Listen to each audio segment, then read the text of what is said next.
Bomb inside a bomb. It has a capacitor relay detonator, double pull, double throw. Double pull, double throw. Double pull, double throw. Double pull, double throw. Tell me what you see. Tell me what you see.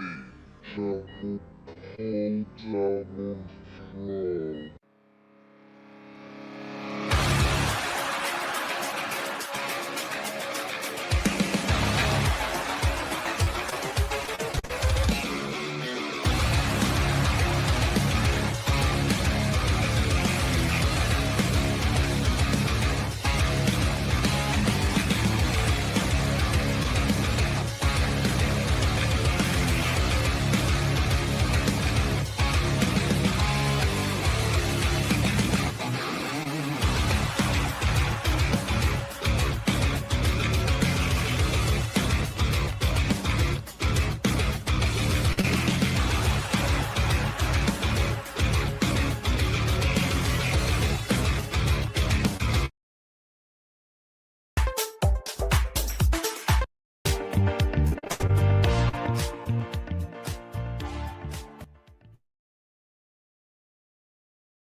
Where the shadows play,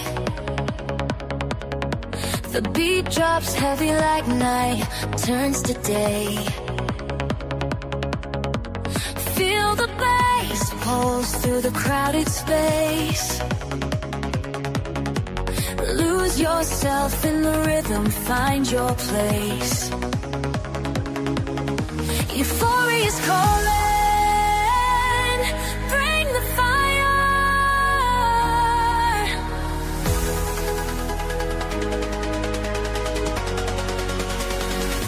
Chase the night, let it take you higher.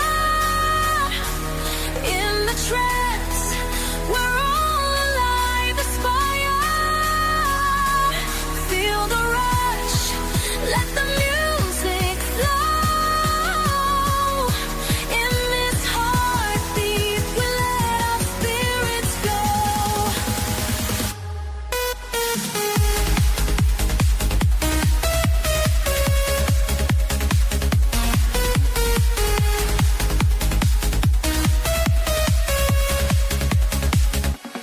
Lights are flashing, energy supreme. Riding waves of sound, lost in the dream.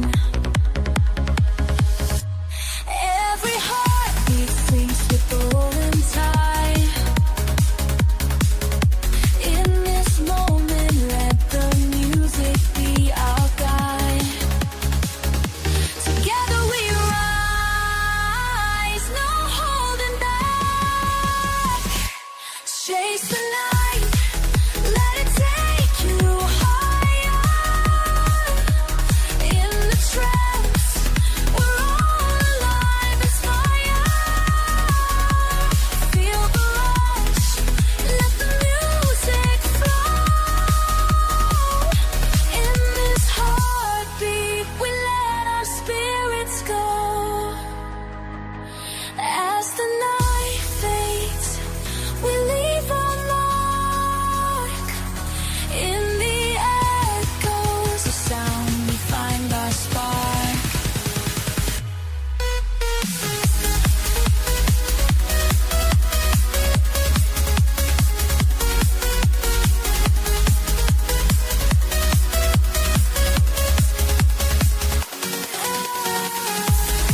bass drop, we feel the heat. Strobe lights flicker, bodies in a trance. We're lost in the music, caught in the dance. Feel the vibe, let it take control. Tech house beats, they move our souls. Lost in the sound, it makes us whole. Dance in the dark, let the night unfold. This is our anthem, let the story told.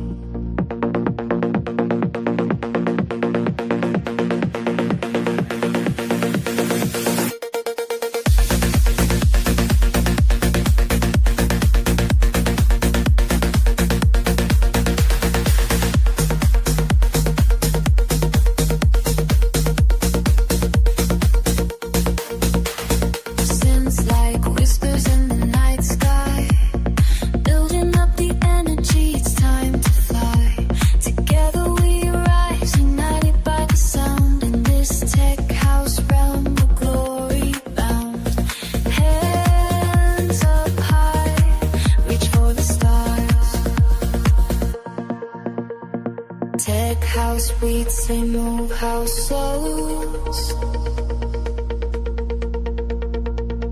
Tell sound, let the story be full. Tech house beats, they move our souls. Lost in the sound, it makes us whole. Dance in the dark, let the night unfold. This is our anthem, let the story be told.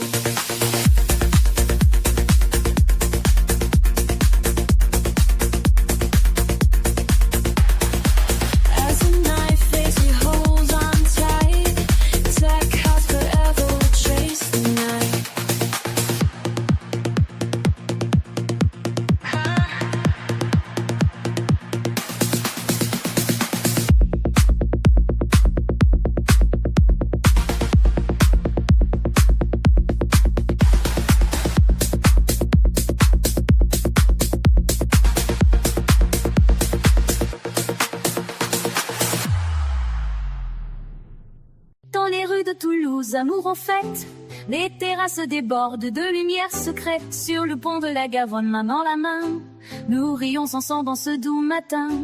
L'atmosphère légère comme un joli refrain. Toulouse, nos âmes dansent, épris de romance. Dans les ruelles, on explore, on avance. L'amour fleurit ici comme d'agréable printemps.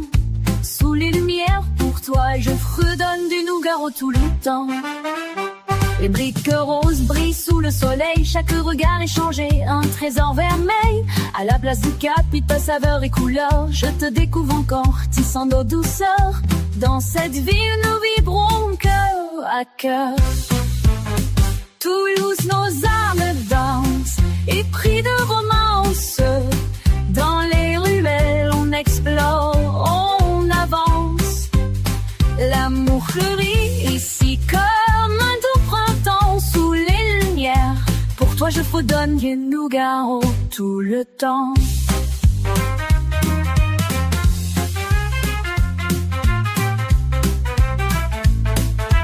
Toulouse, tu m'amuses toujours dans mes pensées.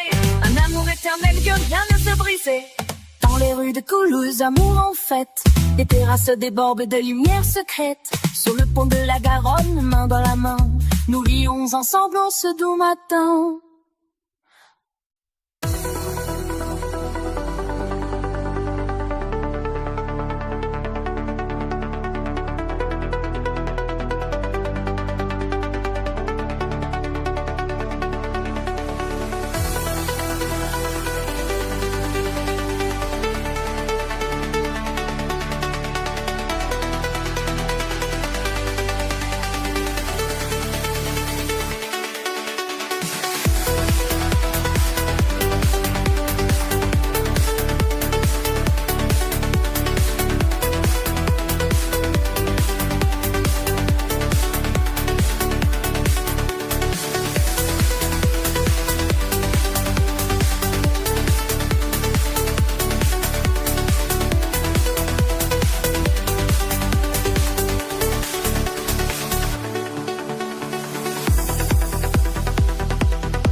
lights ignite the night.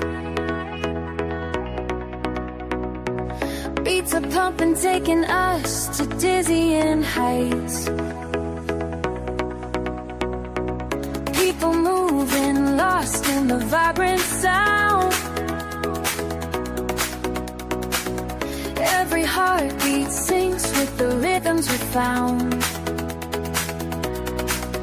Feel the bass, it's a journey we embrace. On this dance floor we lose all sense of space. Lift me higher, through the night we'll soar. In this euphoria, we always want more. With every beat we leave the world behind.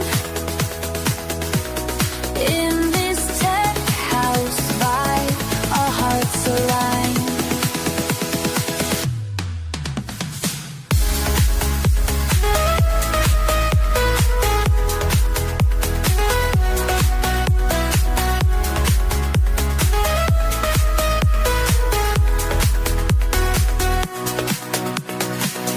Chasing shadows as the strobe lights flash.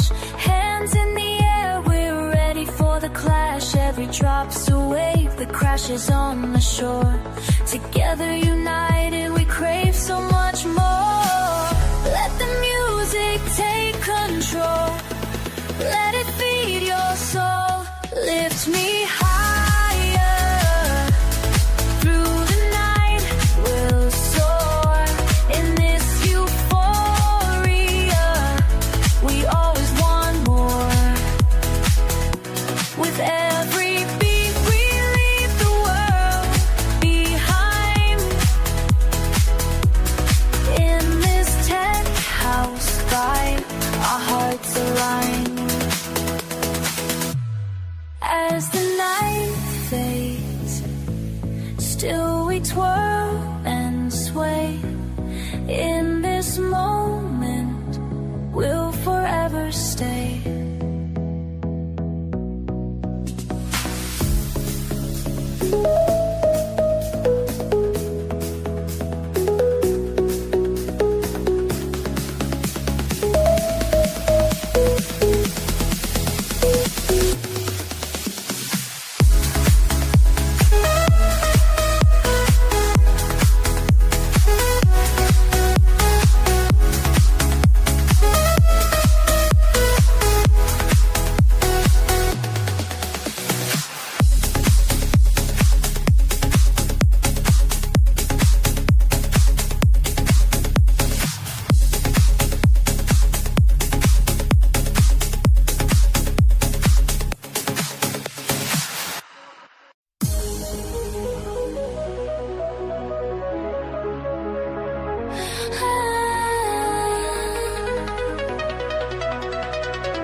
Where the shadows play, the beat drops heavy like night turns to day. Feel the bass pulse through the crowded space. Lose yourself in the rhythm, find your place. Euphoria's calling, bring the fire.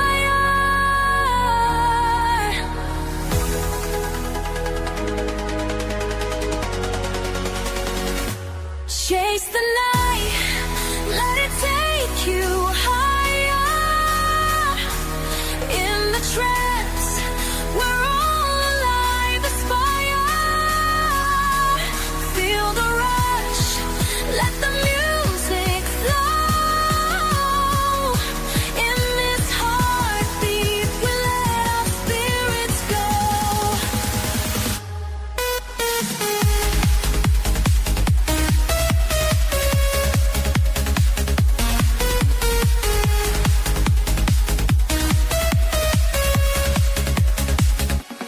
Lights are flashing, energy supreme. Riding waves of sound, lost in the dream. Every heart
every bass drop, we feel the heat.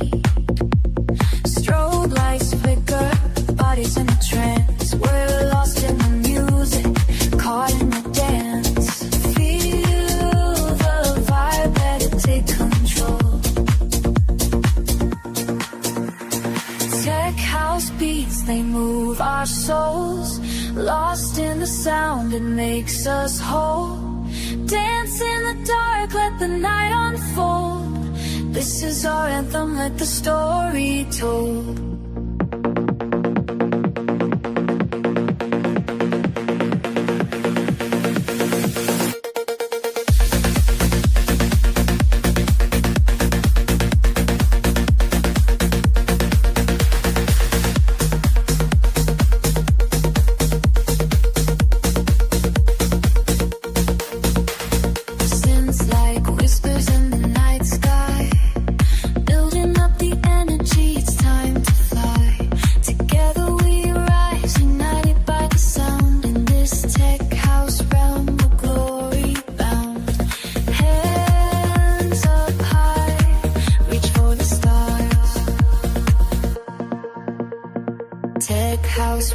They move our souls. Talent sound, let the story be full. Tech house beats, they move our souls. Lost in the sound, it makes us whole. Dance in the dark, let the night unfold. This is our anthem, let the story be told.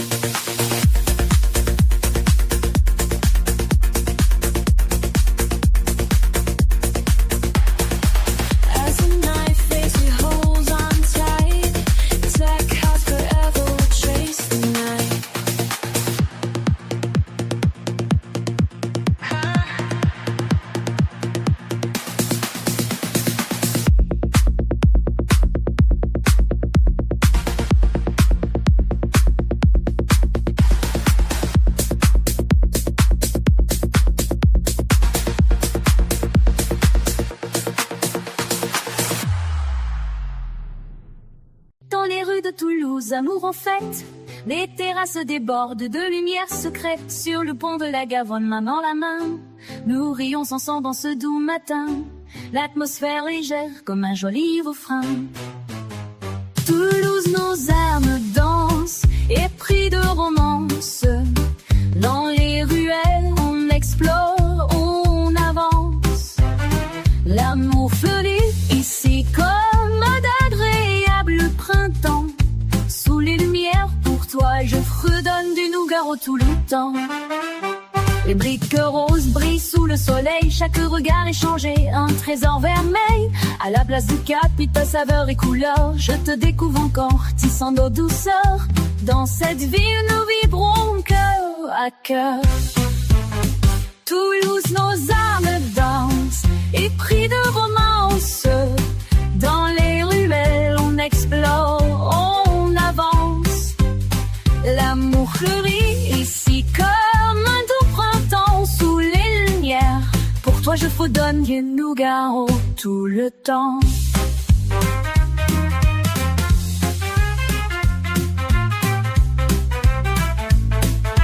Toulouse, tu m'amuses toujours dans mes pensées. Un amour éternel que rien ne se briser. Dans les rues de Toulouse, amour en fête. Les terrasses débordent de lumière secrète. Sur le pont de la Garonne, main dans la main, nous rions ensemble en ce doux matin.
In the club where the lights ignite the night, beats are pumping, taking us to dizzying heights. People moving, lost in the vibrant sound. Every heartbeat syncs with the rhythms we found. Feel the bass, it's a journey we embrace. On this dance floor we lose all sense of space. Lift me higher, through the night we'll soar. In this euphoria, we always want more. With every beat we leave the world behind. In this tech house vibe, our hearts align.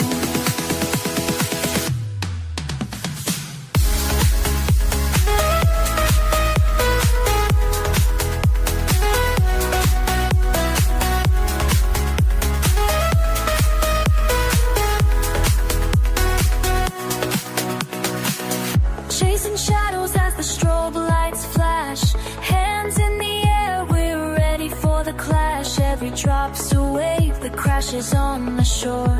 Together united we crave so much more. Let the music take control.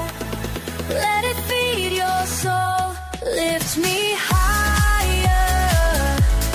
Through the night we'll soar. In this euphoria we always want more. With every beat we leave the world behind. In this tech house vibe our hearts align. As the night fades, still we twirl and sway. In this moment, we'll forever stay.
Where the shadows play,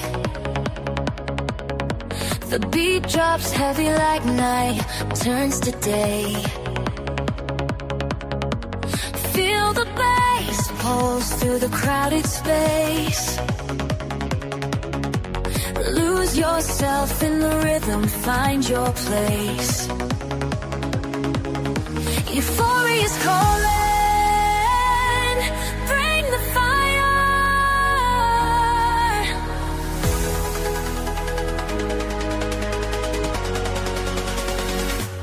Chase the night, let it take you higher. In the trance, we're all alive, aspire. Feel the rush, let the music flow. In this heartbeat, we let our spirits go.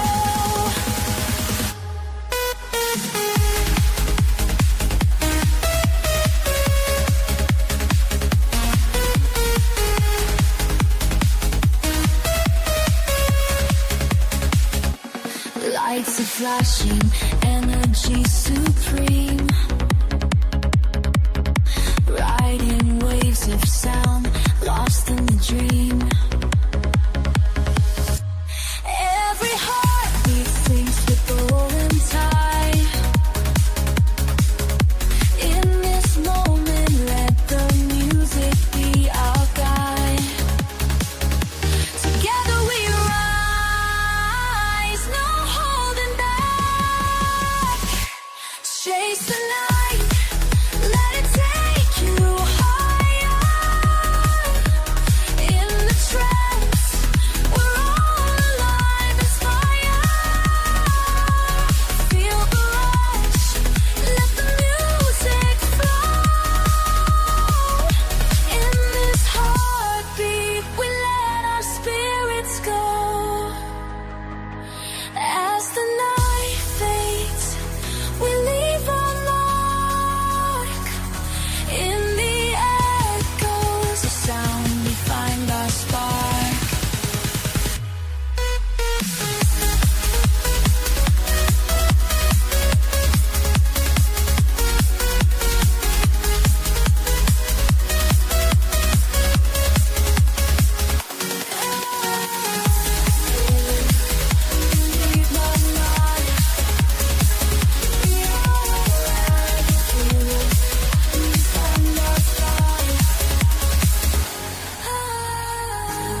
every bass drop, we feel the heat.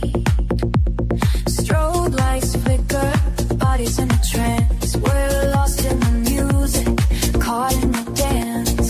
Feel the vibe, let it take control. Tech house beats, they move our souls. Lost in the sound, it makes us whole. Dance in the dark, let the night unfold. This is our anthem, let the story told.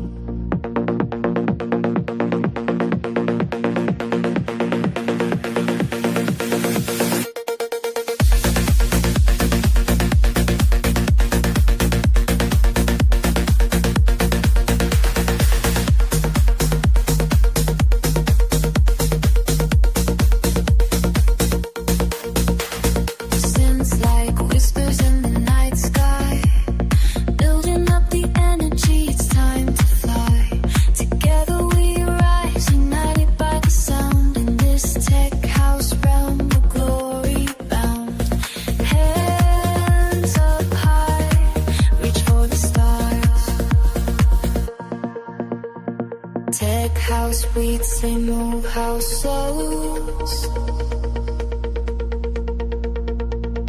Telling sound, let the story be full. Tech house beats, they move our souls. Lost in the sound, it makes us whole. Dance in the dark, let the night unfold. This is our anthem, let the story be told.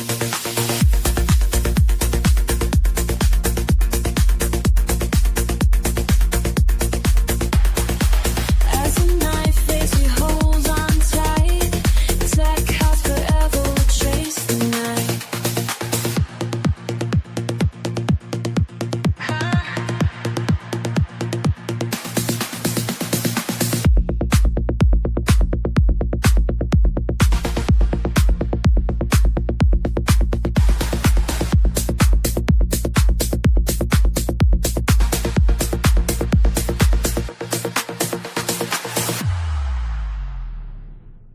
Dans les rues de Toulouse, amour en fête, les terrasses débordent de lumière secrète sur le pont de la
where the shadows play.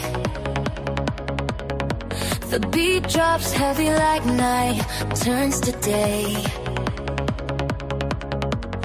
Feel the bass pulse through the crowded space.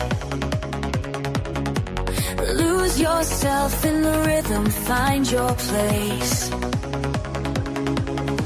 Euphoria's calling, bring the fire.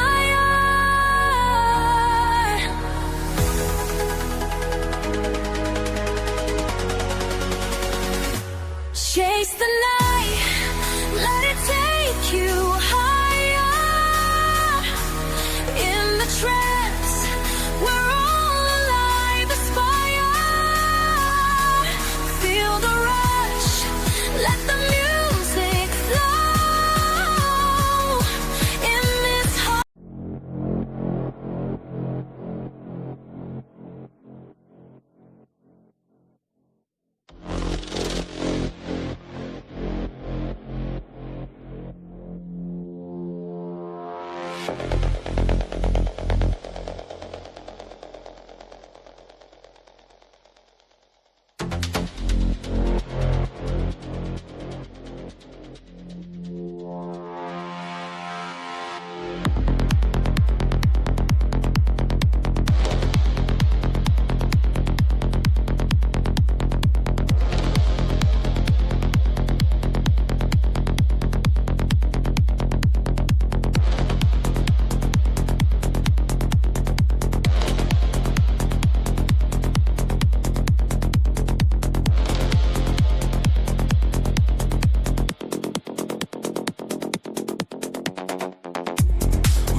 Это все лишь миг судьбы. Я недоволен, все так серьезно. Терпение грань взрывает мир. И здесь, увы, недоосторожно. Пространство швы, мечта рассыпалась в осколки. Крик рвал крылья любви, падали перьями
мои мечты.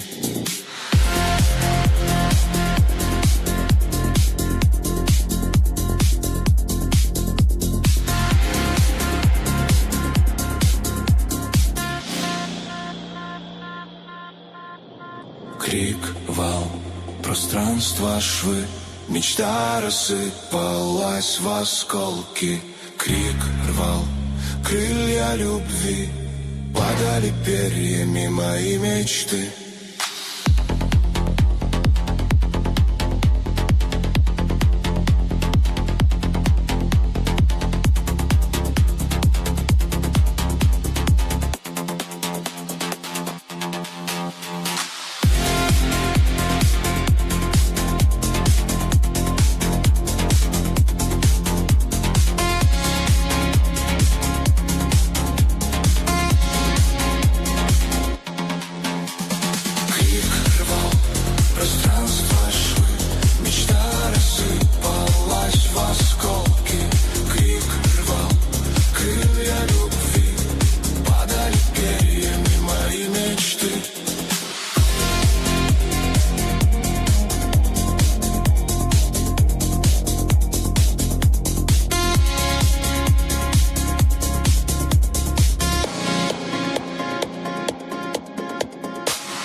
Сверкает звезда, юные чувства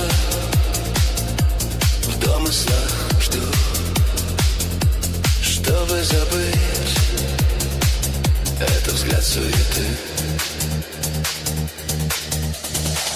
Весь смысл лишь мы,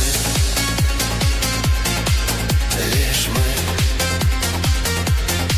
в любви.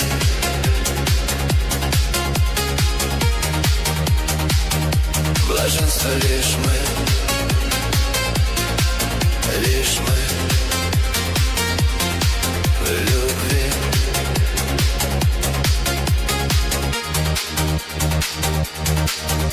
Все чувства тают на устах твоих, все слезы в море уже не твои. Танцуют блики на волнах души, жизнь лишь миг для любви.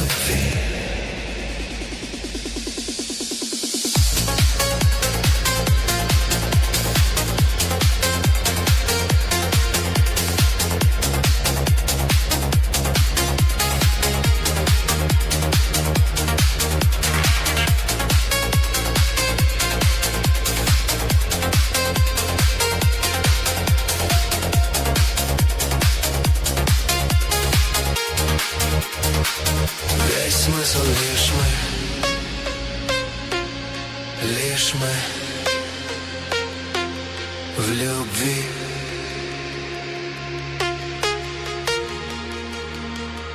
Блаженство лишь мы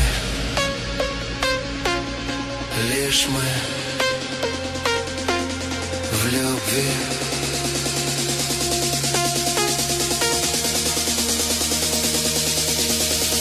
Весь смысл лишь мы, лишь мы в любви.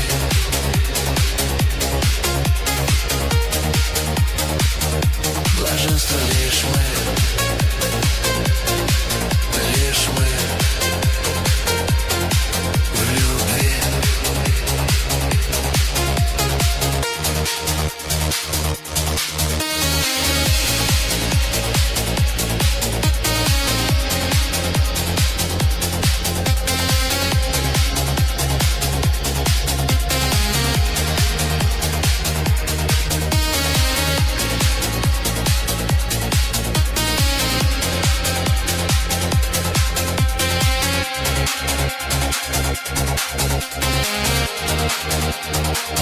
Весь смысл лишь мы в любви.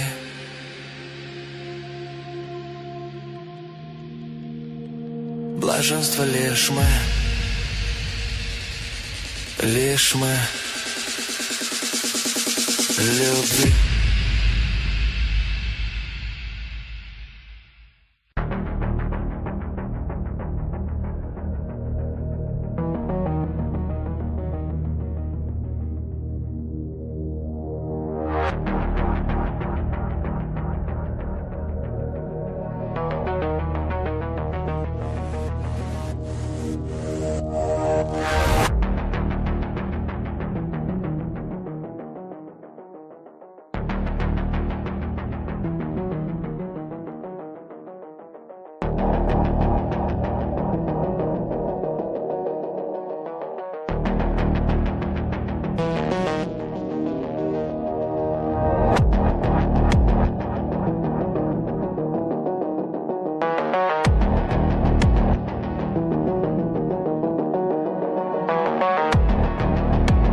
symphony. It's a symphony. And you know what you do to me. I know you wasted tears like it's a symphony. It's a symphony.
timer. All right, listen, hey, the bomb's on a timer, all right? Where the hell are they? Can't tell me Nesta's here. Affirmative. We've cleared 43rd. They'll be there in 4 minutes. They're not gonna make it. They're not gonna make it. Okay. You're gonna have to do this. Do you understand? Now take a look at this and tell me what you see. Take a look at this and tell me what you see. An SS-18 primary with a plutonium core. Bomb inside a bomb. It has a capacitor relay detonator, double pull, double throw. Double pull, double throw. Double pull, double throw. Double pull, double throw. Okay.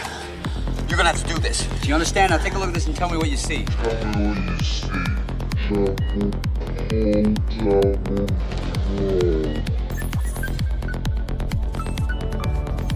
Charge it into the battery, and then you want to repeat this process over and over and over. But what you really want to do is you want to go as fast as you can without a capacitor, for the simple fact is you want to put a lot of this radiant energy to the source. Charge it into the battery, and then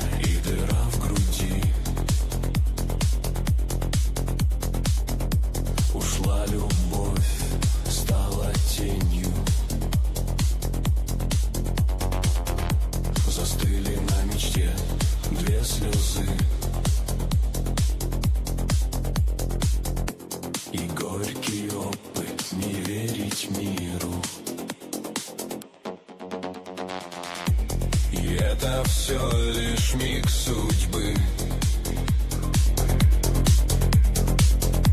Я недоволен, все так серьезно.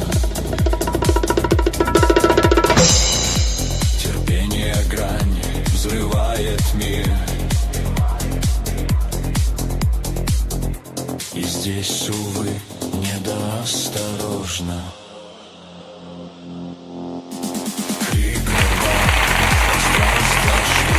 Мечта рассыпалась в осколки, крик рвал крылья любви, падали перьями мои мечты.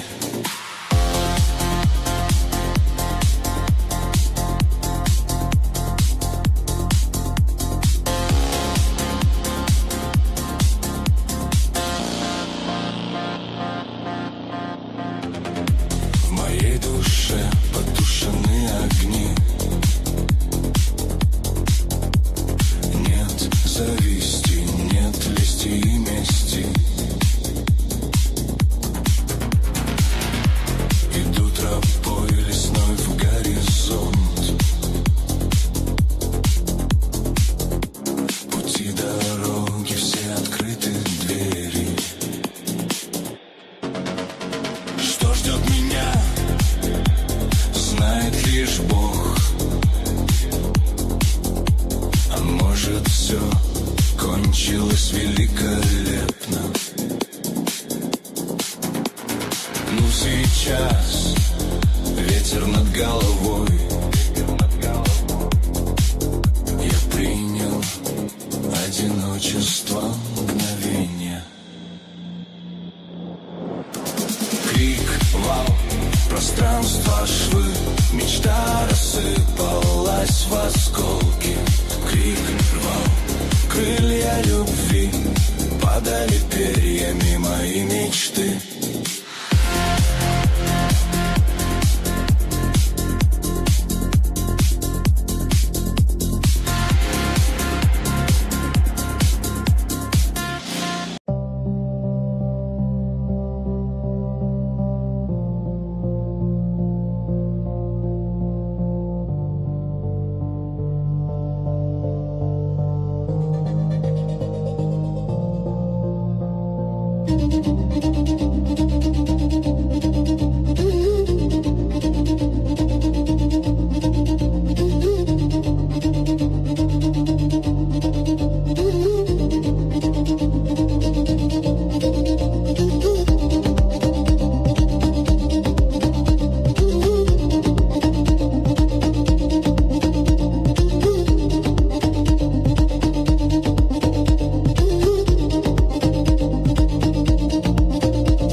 прекрасно, сверкает звезда.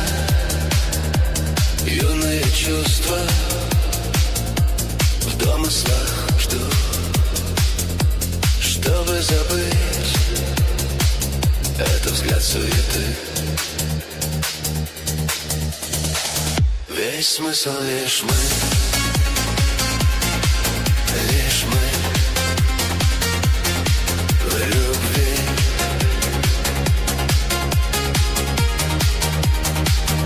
Блаженство лишь мы, лишь мы в любви.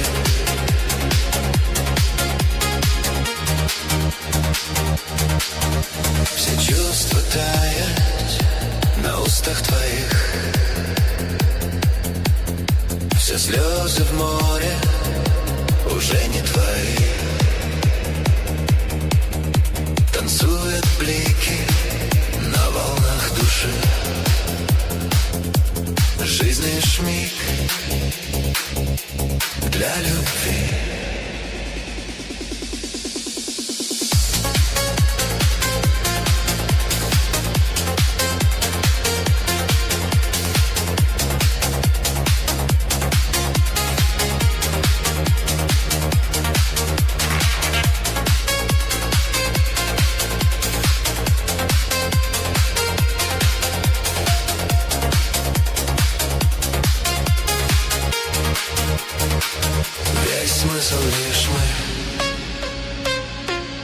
Лишь мы в любви.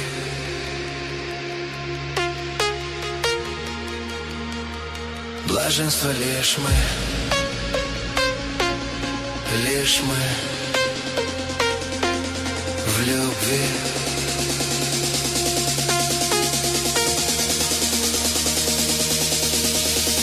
Весь смысл лишь мы, лишь мы в любви.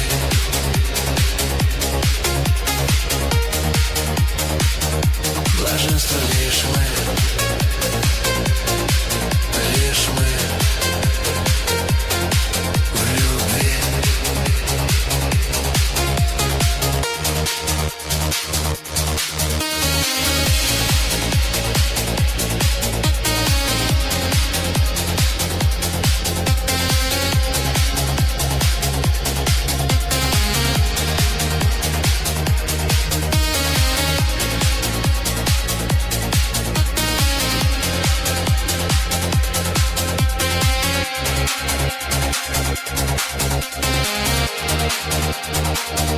Весь смысл лишь мы, лишь мы в любви.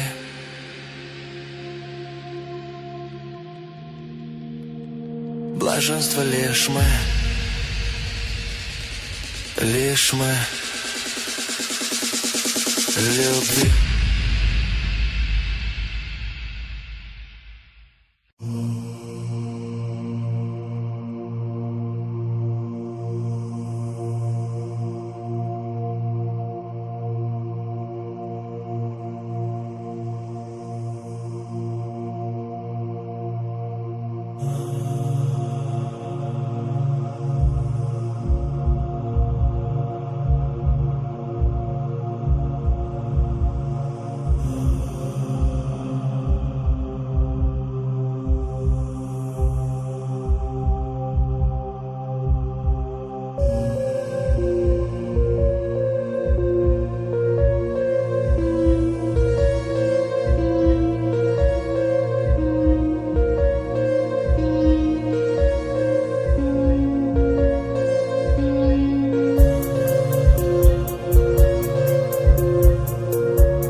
Okay. You're gonna have to do this. Do you understand? Now take a look at this and tell me what you see. Take a look at this and tell me what you see. An SS-18 primary with a plutonium core. Bomb inside a bomb. It has a capacitor relay detonator, double pull, double throw. Double pull, double throw. Double pull, double throw. Double pull, double throw. Okay. You're gonna have to do this. Do you understand? Now take a look at this and tell me what you see. Tell me what you see. Double pull, double throw.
мечте две слезы и горький опыт не верить миру. И это все лишь миг судьбы. Я недоволен, все так серьезно. Терпение грань взрывает мир. И здесь, увы, недоосторожно. Крик рвал пространство, швы. Мечта рассыпалась в осколки. Крик рвал крылья любви. Падали перьями мои мечты.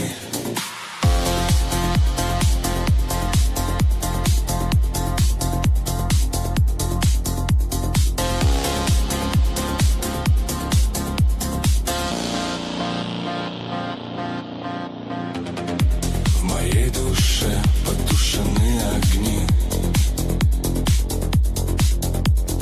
Нет зависти, нет лести и мести. Иду тропой лесной в горизонт. Пути дороги, все открыты двери. Что ждет меня, знает лишь Бог. А может, все кончилось великолепно. Ну сейчас ветер над головой. Я принял одиночество мгновения.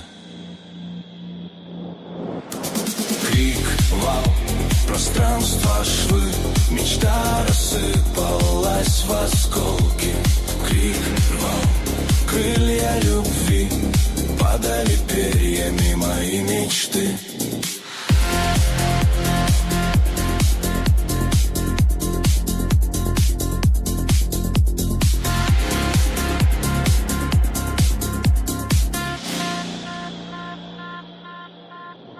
Крик, вал, пространство, швы. Мечта рассыпалась в осколки. Крик рвал крылья любви. Падали перьями мои мечты.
Сверкает звезда, юные чувства в домыслах жду, чтобы забыть этот взгляд суеты. Весь смысл лишь мы, лишь мы в любви.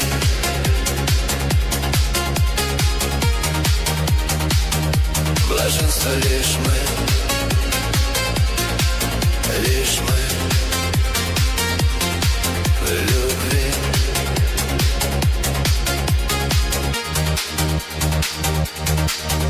Все чувства тают на устах твоих, все слезы в море уже не твои. Танцуют блики на волнах души, жизнь лишь миг для любви.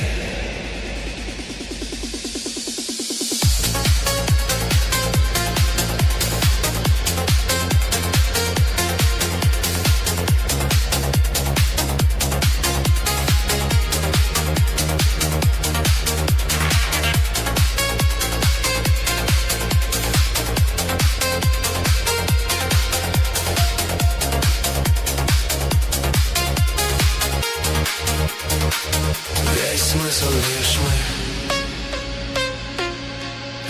мы в любви.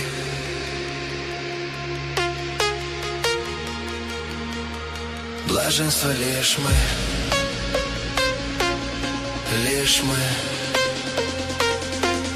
в любви.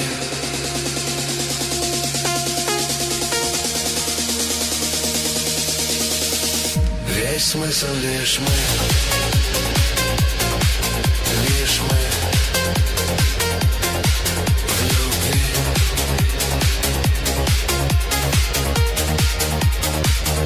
Блаженство лишь мы в любви.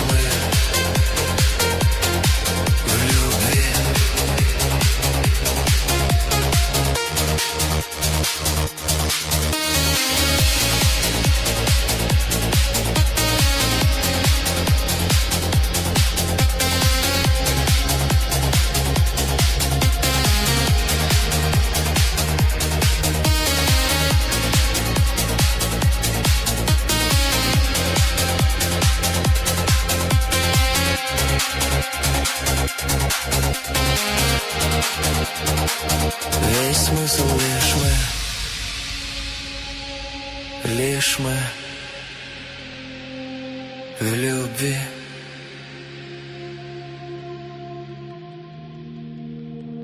Блаженство лишь мы в любви.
charge it into the battery, and then you want to repeat this process over and over and over. But what you really want to do is you want to go as fast as you can without a capacitor, for the simple fact is you want to put a lot of this radiant energy to the source. Charge it into the battery.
where the shadows play.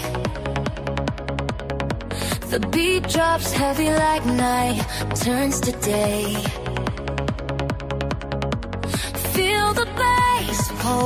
over the crowded space.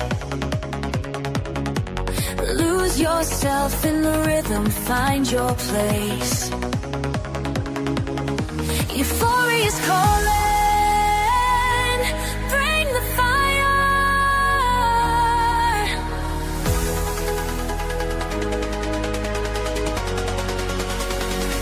Chase the night, let it take you higher. In the trance, we're all alive, aspire. Feel the rush, let the music flow. In this heartbeat, we let our spirits go.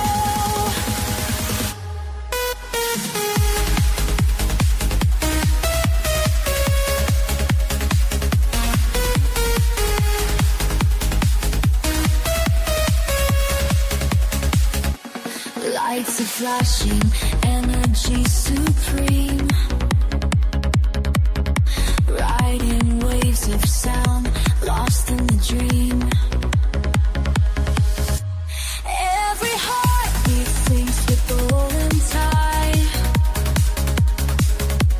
In this moment, let the music be our guide. Together we rise, no holding back. Chase the night, let it take you higher. In the trance, we're all alive, aspire. Feel the rush, let the music flow. In this heartbeat, we let our spirits go. As the night fades, we leave our mark. In the echoes of sound, we find our spark.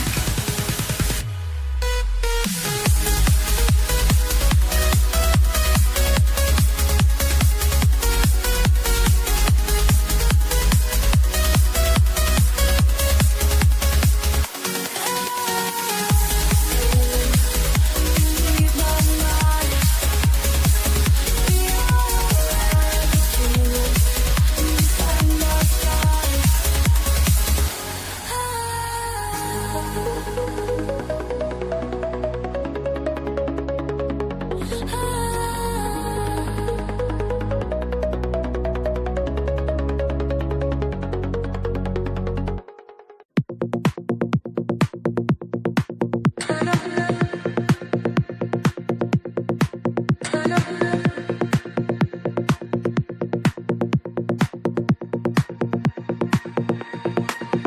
In the club, the rhythm moves our feet. With every bass drop, we feel the heat. Strobe lights flicker, bodies in a trance. We're lost in the music, caught in the dance. Feel the vibe, let it take control. Tech house beats, they move our souls. Lost in the sound, it makes us whole. Dance in the dark, let the night unfold. This is our anthem, let the story told.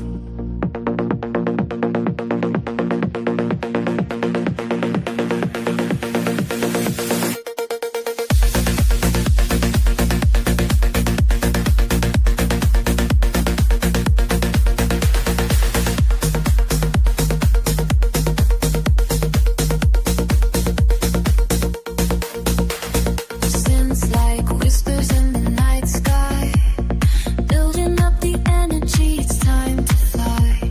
Together we rise, united by the sound. In this tech house realm, we're glory bound. Hands up high, reach for the stars. Tech house beats, they move house souls. Talent sound, let the story be full.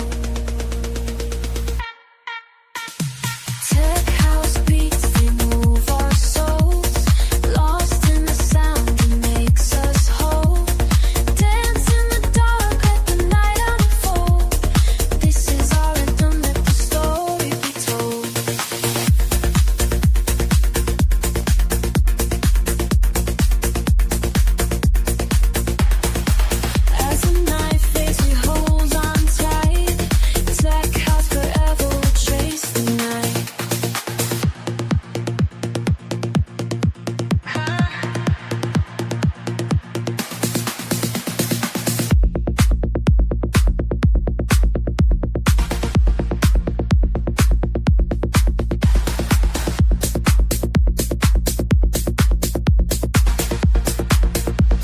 charge it into the battery, and then you want to repeat this process over and over and over. But what you really want to do is you want to go as fast as you can without a capacitor. For the simple fact is, you want to put a lot of this radiant energy to the source. L'atmosphère légère comme un joli refrain. Toulouse, nos âmes dansent, épris de romance. Dans les ruelles, on explore, on avance. L'amour fleurit ici comme d'agréable printemps. Sous les lumières, pour toi, je fredonne du Nougaro tout le temps. Les briques roses brillent sous le soleil, chaque regard est changé, un trésor vermeil. À la place du capita saveur et couleur, je te découvre encore, tissant nos douceurs. Dans cette ville, nous vibrons cœur à cœur. Toulouse, nos âmes dansent, épris de romance. Dans les ruelles, on explore, on avance. L'amour fleurit ici comme un doux printemps sous les lumières. Pour toi, je fredonne du Nougaro tout le temps.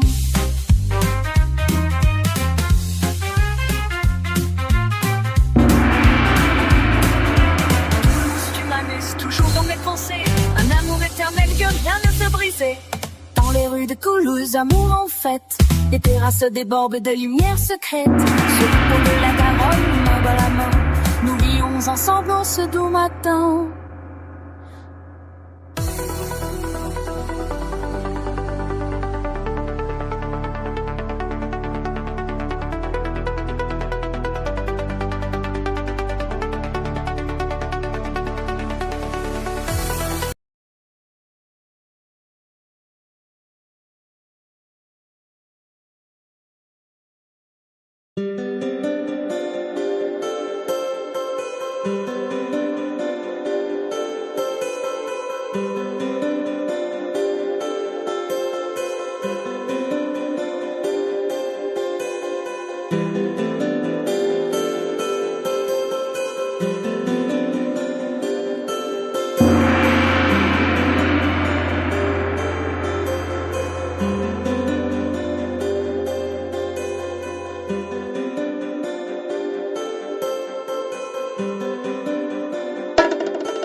asking.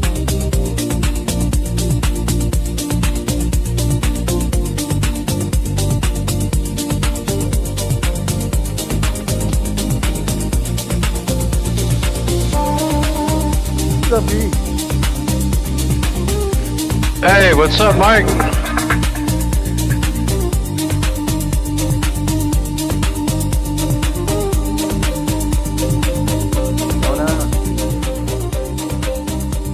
Hold on, I'm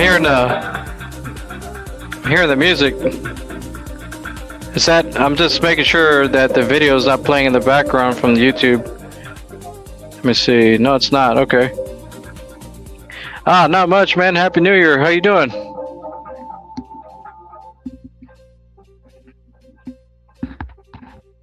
Am I coming through? Happy New Year, bro. I'm just chilling today. Same here, man. Yesterday a little bit. Oh man, it sucks. Yeah, I didn't know you were on. I was just getting into my lab kind of late today, and I just opened up YouTube and I saw you were live. I was like, oh shit. Yeah, I don't know. Just playing some music. We're not live, right? Are we live? We are live, man. We're live. Oh, we're live. All right. We are live. Cool. Yeah, I like the music. Definitely like it. Techno. Or what is this, like a trance techno, or what is this? Trance techno is like my favorite from back in the day. Yeah, trance off Pixel Bay. I was making a lot of trance techno back in the day with Fruit Loops, man, and I was getting back into that. Or I should say last year now, I guess, but I got this M Audio MIDI synthesizer with like a Focusrite interface and all that, you know. Been trying to build up my little music studio again. Fruity Loops is cool. I played with that a little bit. Yeah. Yeah, I was making some trance techno. It pretty much sounded like this kind of. Cool. And I was gonna like add guitar to it and stuff, you know. Anyways. Well, yeah, I've been working on a lot of stuff, man. Believe me, on a lot of circuits, and I'm gonna come out with some videos soon of these new coil shorting circuits. I've been working with Doug Conzen on this stuff too. But it's just been taking me a long time, and I finally finished the circuit. I just got off the phone with my friend, and I was just telling him the good news. So I'm gonna have a couple of different versions of this circuit, and like I'm gonna have monopole coil shorting circuits, and basically AC coil shorting circuits as well that work really good, man, the way I want them to. I was just having issues with drag, where the circuit was dragging down the rotor when the coil wasn't even being shorted, you know. But it was just basically for figuring out the right placement for the diodes and all that. And I've been learning. Yeah, I was having drag, like basically when the coil wasn't being shorted because of the way that the transistors were connected, you know, and the diodes and stuff. That tells me you need to short it more often, or quick, or at the right time, or something. Timing's off on the shorting. Yeah, that was a thing too, somewhat. Building up lens. You're letting it build up too fast. Maybe the duty cycle, shorten the duty cycle on your drive coil. Yeah. Too long on the duty cycle.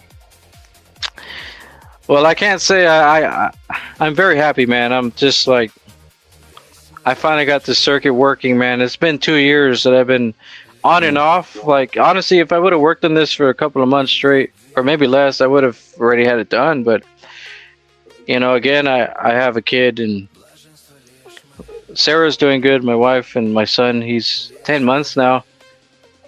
He's doing really good, and almost a year there. Yeah.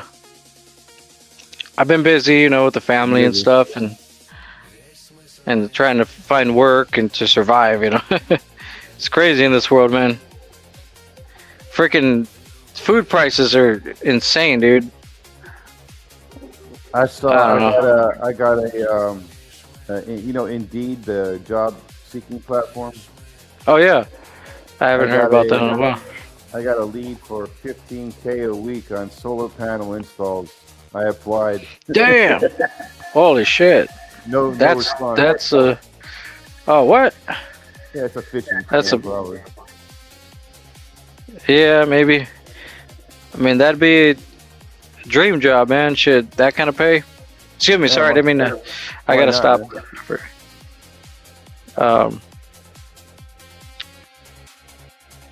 Yeah, 15K for doing. Is that a year, or what'd you say was 15K for what? The ad said 15K a week for some solar panel company. A week? I don't believe it. No. Who was it I was talking to recently? I applied anyway, just to see what would happen. Doug Conzen was talking about, I don't know, he was telling me that there was a gig. There were some people that want him to go do some stuff. I think him and Timtron, they want them to go work for some solar company wants them to go work for them, and they were going to pay them a lot of money to like make their solar systems run more efficiently. Like doing the splitting the positive or something like that, you know, with solar panels, basically. Oh, okay. Like implementing some of this energy stuff, you know, techniques into solar. Yeah, I'm subscribed to his channel. He does some interesting things. Yeah, Doug's cool, man. I like Doug a lot, man. I've known him for a long time, but we barely started talking in 2025, you know. We've talked back then briefly, but the reason I've been talking with him a lot is because our motors, his motor, his DMR, I think he calls it, his dual rotor motor, right? It's kind of similar to what I'm working on too, and then he was doing the coil shorting, and I'm doing coil shorting, so it's like we're like kind of on the same page there, you know. So we started kind of working together. And he sent me one of his circuits, and I've been working on trying to get it working. Do you have the link to his channel? Yeah, it's I can get it on there for you. Let's see. Let me see. I'll put it in the chat on my computer. I'll put it in the YouTube chat. Do you mind if I do that, or is that okay? Pull up his latest video. Awesome. And I'm again bringing up to the trigger coil, which is when the transistor works. So.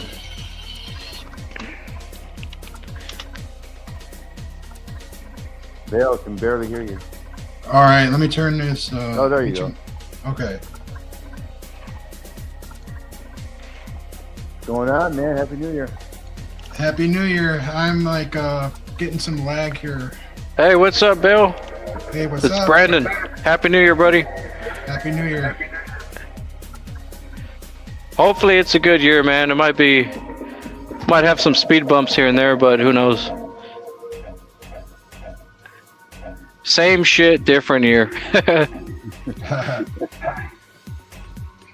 All right. So I got to learn how to do Arduino. Arduino. Oh, yeah. It's a little bit frustrating getting that code going, but I found some code if you want to work with it. I'll give it to you. Mike would be the guy that knows all that. I don't really know Arduino, to be honest. I have an Arduino, but never even used it. Don't bother trying to make your own code. Just try to search for the code that's online. They have, you know, general codes pre-made to do a bunch of different basic tasks. More than likely, one of them is what you need. You know, that's how I found the code I needed, and I was able to just slightly modify it, the numbers in there, without having to write the code. What are you trying to do with this Arduino code, Bill? What are you trying to? Is it like for a motor circuit or cap dumping or? It's for a motor circuit, and I'm trying to. Like increase the duty cycle and all that, like or the frequency and everything. Well, first, this is the thing. Gotta like, you gotta. You guys are like repeating over and over again. It's weird. Let me see. I mean, maybe it's because I have that open. Let me see.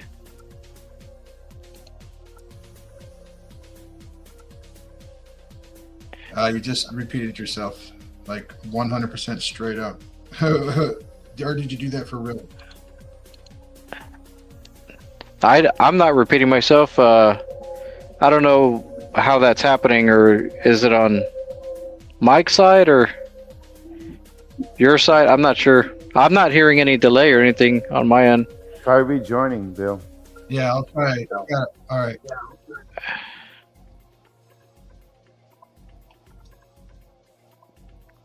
Am I getting a feedback, Mike? Anything like that? No. A delay? No? Okay. I can hear myself echoing on your speakers. You got to mute your. You on your headphones or speakers? I'm on headphones on my phone, So and I'm on the StreamYard app. My computer's completely muted. I don't even have speakers on. Like I'm just using headphones straight. I even shut off my speakers. I just shut them off. So there's no. Let me see.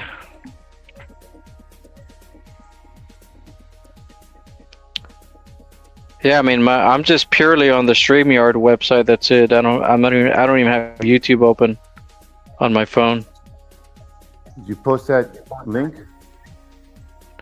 Yeah, I put it in the chat on the YouTube chat. Okay. His channel, Doug Conzen. I mean, he's got several different channels, but that's his main one where he's active on that one.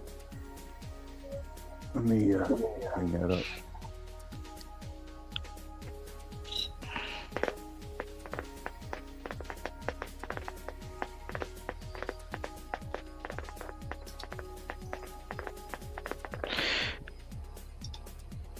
His latest one is 4 weeks ago.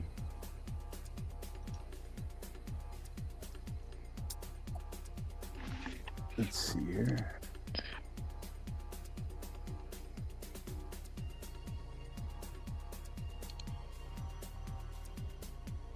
Yeah, I just heard Mike go twice. Can you hear me or no? Yeah, I hear you. I'm not hearing no echo though. I don't hear a delay either.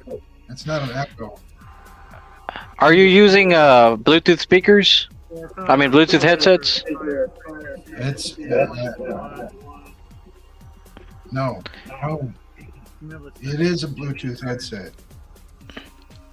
Sometimes Bluetooth headsets they do that to me. Let me like when I'm try turning it off and turning it on. Oh no, it's try it's a 2.4. Okay.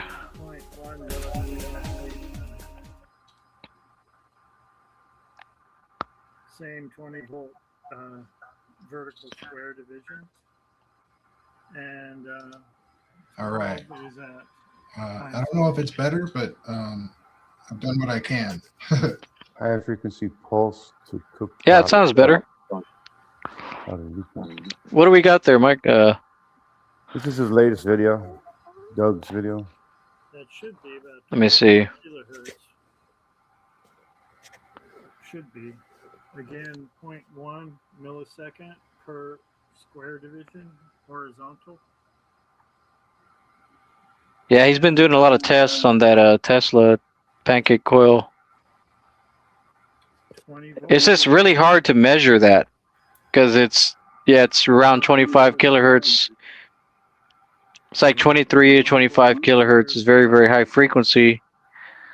But there's an induction cooker that's basically pulsing the coil that has the circuitry is.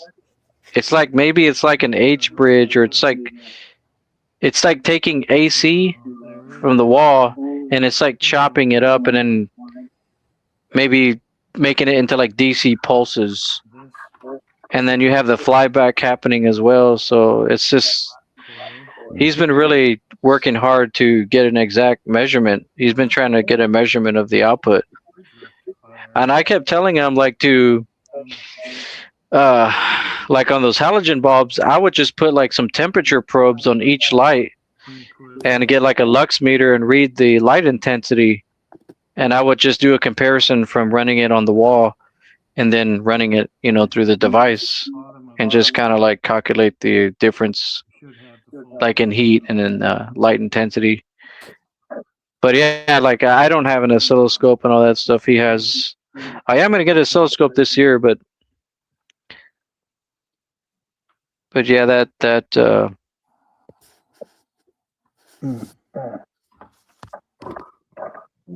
it's really hard to read the output of that device. Oh yeah, Brandon, try rejoining. John says What happened? Echo. Try to rejoin. John in the chat says he's hearing you echoing. I'm not hearing it. I'm echoing. Yeah. I don't hear echoing either. I don't know. Okay, so I'll exit and then rejoin. You're saying, right? Okay. Let me see. I think this is it right here. I don't know, but there should be a full wave bridge rectifier if you trace the 120 volt grid right into it. And Hello? there's a little There we tab, go. I'm sure it gives the timing. Mike, could you say something to verify that I can not hear an echo? Testing. Yeah, that's good. That's good. Okay. Whatever. Awesome. So the idea So the parallel works good, man. Parallel works great. is you have the spiral Go ahead, Brandon. coil. Okay, can you hear me now? Yeah. Yeah. Is the echo gone? The coil Yeah. goes on top. Okay, cool. The force by Parallel. Yeah, that's what I was thinking with the output piezo of those to the drive coil. And so one side But there's two parallel goes connections. to the lights, but en route You you put a mean Because you there's have two piezos piezos. or? Okay. Right? I'm just checking to see that makes sense. That there's two piezos, so they got to go parallel 2 times. Yeah, parallel with each other. Yeah, parallel with each other. Okay, yeah, and it works really good. That's what I did, and it's nice and crisp. Yeah, what are you getting like on the output? The difference or? Well, right now all I'm using is the difference in how fast the wheel is going. I haven't hooked up any meters to it yet, and this is it. This is the thing. I'm You using. make a video on it or? Yeah. I'm getting ready to post it right now. Do you have one already posted? Well, I gotta upload it. It's a video. It'll take about a half an hour. What about your latest video? What's that on? I'm not sure if I have the piezos in that one, and if I do, they're not in parallel. Okay. What do we got here? Counter rotator breakdown, 120 degrees and 180 degrees. Yeah, that's not it. But that motor right there is what I want the Arduino for. Get it going like a crisp 300 and have it stay there and not run away all the time. But the key is to get that motor to sync up, get the right around the magnets on the outer stator and get it the inner and the outer to sync up, and then you'll get crisp math you can use in an Arduino. Because the counter rotating math is, was told very difficult to come up with the proper equation. Yeah, I've been seeing your videos on whenever I can. There's just so many channels I watch, but I think that's very interesting how you did that, where you have the setup in the middle, like all the coils and everything. Like it kind of it reminds me of yeah, definitely. Man, I could see it being like perfected where you And have a then nice going really enclosure. fast. Yes. Oh yeah, definitely. It's gonna. Get the I motor would control actually going, and then I'll put a cap on it. You know, it'll look awesome. put some lights in it, dude. That'd be badass. You know, Yeah. like those, because you do 3D printing. I was hearing about those transparent, like 3D printed filaments, and you can make like something like a rotor, like transparent kind of, and put some embedded LED lights in there, like RGB lights or something. That would be cool. I have a couple I don't know. strips for my walls that I could hook up in there. Yeah, You that have would look the cool. those magnets on the outer wheel rotor. They're just to send charge to the coils when they're not being used. Yeah. And you're funneling that back to the same capacitor banks that are driving the coils. One drive is being driven by the cap bank, and the other drive is being driven by a battery. So that one, you need the battery to be able to juice up that cap bank enough for it to run the at pace. You know, it's better to have the proximity transformer juice running through it. So I guess the outer magnets are just there to get the spin going. No, there are two. I'll explain it to you. But yes, basically right now, yes, the outer magnets are just to set it off. Because you know, when you're not pulsing the drive coils, they can also act like collectors. Yeah. Right. Yeah. And I can get that cap bank to turn on just from me spinning the outer stator without turning it on. And that's a good signal that you're getting enough. That way, right? Yeah, you get enough to like light it up. It's not enough to start it or keep it running. It's just enough to light it up. And then you got to continuously feed it to have it have enough in it to run that second drive at any given time. So you have to have that battery involved. Right. And there's two batteries in there. So I can run both circuits on battery. And then see how the other 190, there's another 190 or 180, sorry. It's at the 90-degree angle, the other 180. And they have drive coils on the farther end that are closer to the magnets. I see 4 coils around it. There's 8. So there's like 4 drive coils, and then you have the generator coils behind the drive coils. They're staggered. So the 2 drives have the drive coils on the outside, and then the other 180 has the Okay, I see. The generator coil. Yes. So it gets more from the magnets. Right. Okay. So one pulse. That's why you have the other magnets that are not there. So basically, when in one cycle or at one angle, the motors have the magnets on top of them, and then the generators come in. So it's flip flopping between the generator and the motor. I've actually done this before too. And then the generator coils are all linked in series. So right, to get more voltage. Yep. Right. That's a smart move. Yeah, I like the counter rotating idea, man. I've been wanting to do that for a long time, but I wanted to do it axial flux with 2 rotors. That counter. That's my ultimate, one of my things I'm going to do in the future. I got one of those, or I had one of those. Yeah.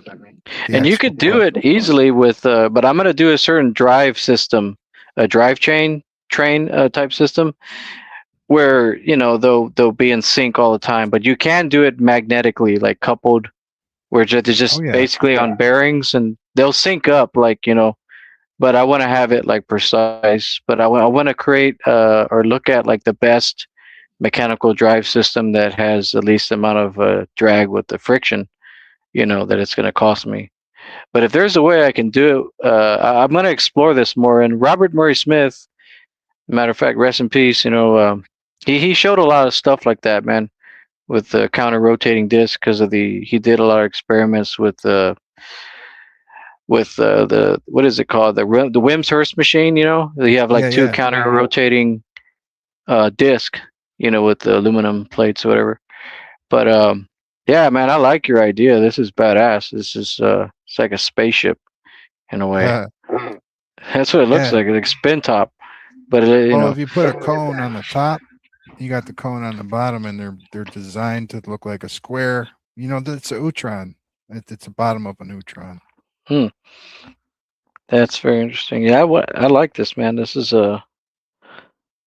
you're definitely getting there, man. Like through the years, I've been watching you on and off, and like you've evolved quite a bit, man. I give props for that. Thank for you. not giving up. Yeah, that's awesome. What am I looking at? Batteries? That's that splitting the positive video I did a while back. Okay. Yeah, I was showing that. Basically, just showing that we can run a load between the positives. Which, a matter of fact, that have you ever mess with that? It's really interesting because it gives you extended runtime on your batteries. I looked at the circuit and I can visualize how it would run and where the efficiency is. It definitely is something worth trying. Yeah, like you can do this with capacitors too, Bill. With your setup later on, if you want to try that, you can perfectly do that with your capacitors, and you can do it with 3 capacitors.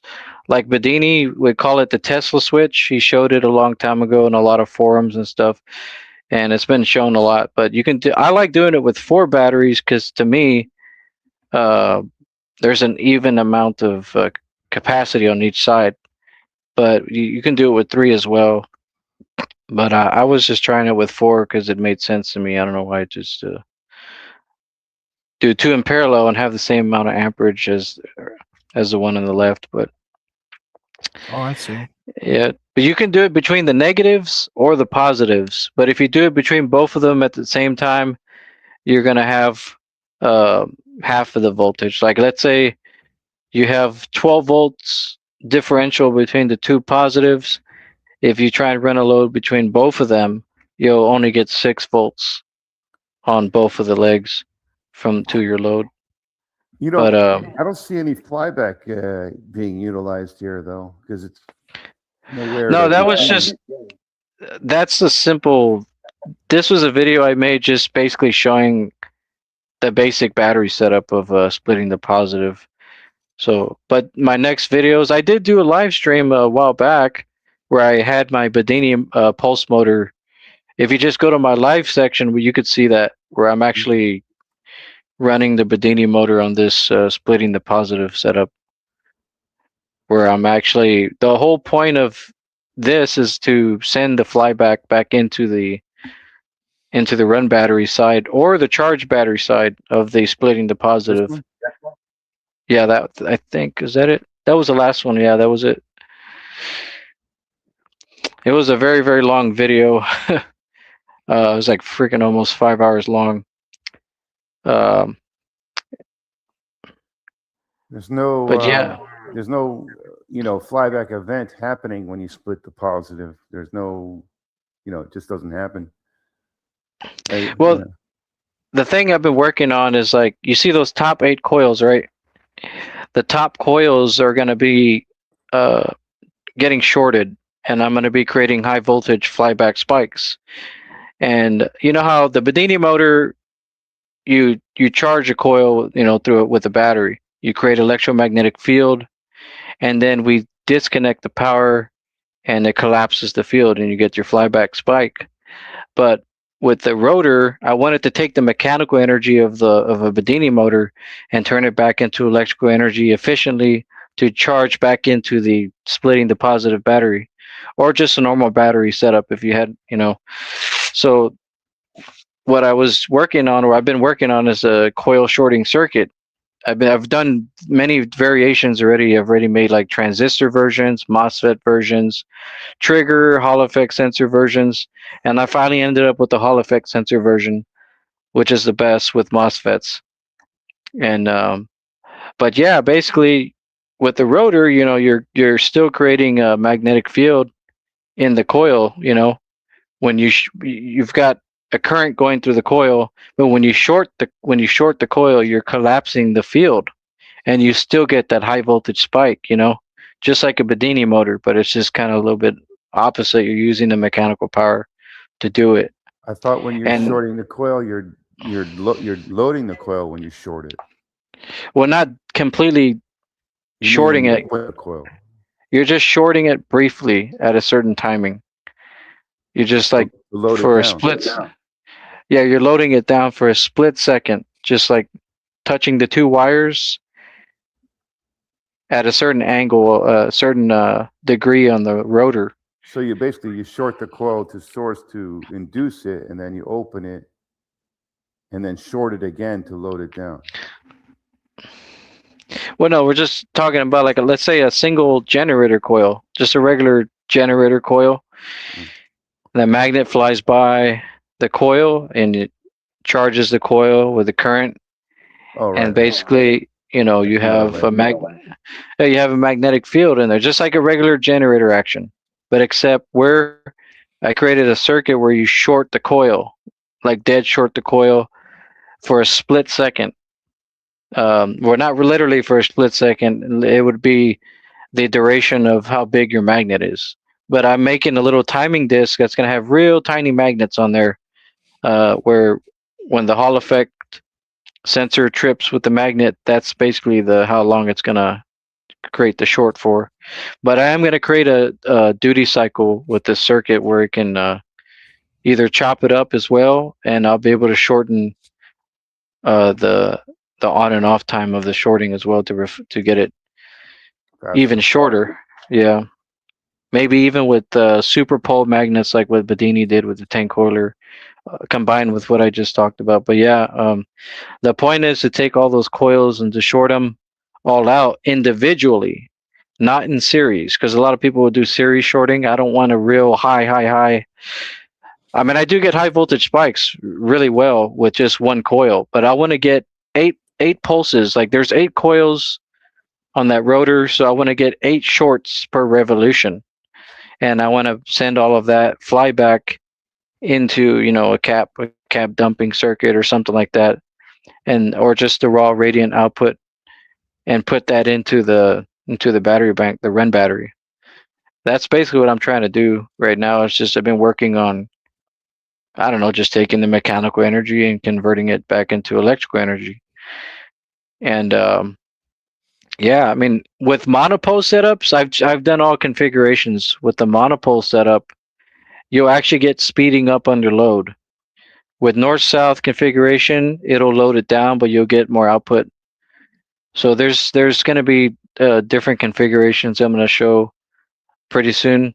I'm pretty much almost done with the circuit. I'm going to wrap it up in the next couple of days. I've been working on the circuit. Oh man, a lot. You want to coil short more than one coil separately during the rotation? Because I want to get 8 pulses. Like if I have 8 generator coils, I want to short them all out at once, but I want to get 8 pulses out of those coils in one revolution. And you can actually get 2 pulses per coil when it's north-south magnet configuration as well. But with the monopole, it works really well too. There's hardly no drag versus AC shorting, which I think monopole is the way I want to go from everything that I've been testing. So, but honestly, I do want to cover this on my channel more. But in the next coming weeks, I've been really working hard at trying to bring this. But yeah, the circuit's been a headache, man. I had to learn a lot of stuff, about MOSFETs and the gate drivers and the right resistances and all that for. Are you going for a high amperage? Why are you using MOSFETs? Well, I mean, the way that they turn off is better than the transistors for the shorting, because the transistors still have some kind of capacitance in between the base and the emitter. They don't really shut off fully, and you want like a really, really clean, like you want to simulate like a mechanical switch, like a reed switch. Once it's open, there's no there's zero conductivity. You know, the resistance is zero, like low, right? You know, and with I didn't know MOSFETs, that about MOSFETs. well, like you put multiple of them in parallel, and you can get the resistance way down to like 0.002 something ohms or some shit, like real low. But the more of them you put in parallel, you know, the lower you'll get it. But I don't really think you have to do all that. I mean, you can, it'll help, but I'm not shorting like high amperage coils. Why are you trying to short? Why are you trying to lower the resistance by putting them in parallel? To get the off, whenever it shorts out, you want to have a very low. You don't want to waste like, anything in the actual MOSFET. Yeah. You want it to go to the coil, basically. Like you're trying to get close to like a true off. A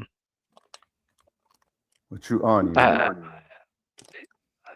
Well, like when the coil is not shorted, you want it to be like open circuit, like a true open circuit. That would be maximum resistance, or open. Something like that, yeah. Still learning a lot about that, you know. You were saying there's a lot to learn on to lower the resistance. I'd be giving you more to lower short. Right. And why you don't want to waste any power in the MOSFET, so you figure by putting them in parallel you can get a more purified short. Basically, I guess, yeah. Doug Conson's the one that's been working on that circuit for a long time, and he was telling me about that. So, but he puts 4 of them in parallel. MOSFETs, he'll put 4 of them in parallel to increase the, I guess, to increase the resistance or lower it. Honestly, I don't know right now at this point. Oh, okay. Great. But there's the advantage of that, of doing that. That's what you want to do. Like I've been watching videos on coil shorting for a long time, for years, and Plus, I've got like, MOSFETs, they run a little faster, right?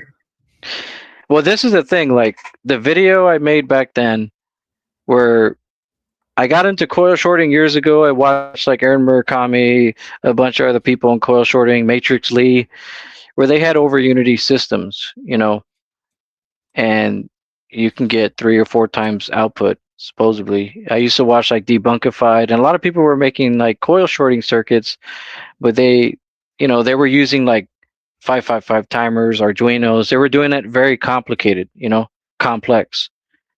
And I just wanted like a simple circuit that works like a reed switch, and I started looking at the Bedini circuit, and how the Bedini circuit powers a coil between the base and the emitter.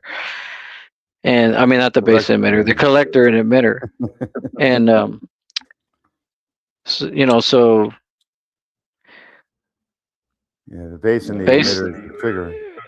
Right. Well, I know that, Mike. I mean, I just said it wrong. Doesn't mean I don't know what I'm talking about. Yeah, we can definitely do that, though, short out the transistor. But, so you're getting some drag on your coil shorting, and you're working on that. Excuse me. Well, coil shorting, you do get drag. Like, that is a symptom of shorting coils. But yeah, I did already. I got rid of the drag. The unnecessary drag is basically with using MOSFETs. Oh, that solved that? Okay. Not just that, but So the drag was not the actual timing then. It was, or was it? No, the timing. I mean, you're just timing with one Hall effect sensor. I mean, and you can move the Hall effect sensor left or right, wherever you need to put it to short it top dead center, before the magnet comes in, after the magnet comes in, whatever, is suitable for your magnet configuration to your coils. But basically, the problem was like, how like the MOSFETs have internal diodes, I think, and they have internal body diodes. Yeah. The cathode connects to the drain, and the anode connects to the source. And I don't think the transistors don't have those in there. And that's why Bedini puts one in his circuit. That little 50-volt 1N4001 diode. He usually puts that in there. But not across the. I think there's like an internal one already in the That's on the MOSFET. emitter and base. Yeah, I know that. But I think that's what it's for. It's just like he calls it a clamping diode. Remember we talked about this a long time ago. I think And that's just to make sure there's no AC hitting the base. right. Yeah, you don't want the trigger to go higher than 5 volts, because then it'll mess it up. But yeah, I mean, to do AC coil shorting, if you do it with just one MOSFET or one transistor, it works good for monopole. Like my first circuit that I made, that I showed with the trigger coil that triggers the transistor to turn on like a Bedini. You got one side of the trigger that goes through the resistor. Then you can go through a potentiometer to fine tune, and that goes into the base. And the other end of the trigger coil will go to the negative of your battery, or to the emitter, and then to the negative of the battery. But we're not using it like a motor coil. But it gets connected to the transistor like a normal Bedini setup. And then once that triggers with the trigger coil, the transistor turns on, and you have your coil to short between the collector and the emitter. And then I had like a flyback diode. Ground it? So it's basically the circuit without grounding? Well, this circuit's not grounded to anything, but I guess itself, It's like the negative of the battery is circuit basically without a grounding, virtual ground. Yeah, like a virtual ground, a floating ground, or whatever.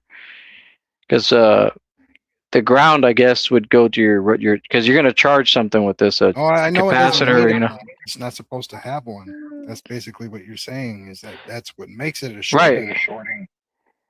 Right. Not having a ground. Well, yeah, in a way. I see what you're saying. A lot in the front end, but in the back end, that's definitely a difference, right? Yeah, you don't want to have it tied to a ground, I would say, if you're doing AC. Right. Right. But for monopole, as long as you have that ground connected to negative, you'll be all right. Yeah, I was wondering about using the coil shorting to slow my motor down, the counter rotator. It actually might speed it up.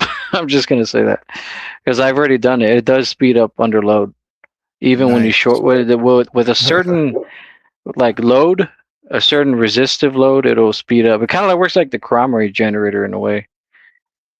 Okay. But with monopole, with AC shorting, it's going to drag down. But you will get output, But with the Bedini motor, whenever you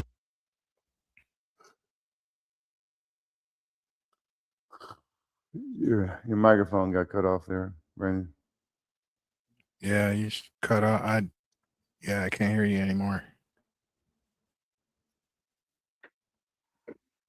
Brandon, your microphone's off. Yeah, I hope you're not. What about now? There you go. There it is. I'm like, I hope he's not saying a whole spiel right now. No, it's just this wired headset I use. Got jostled again.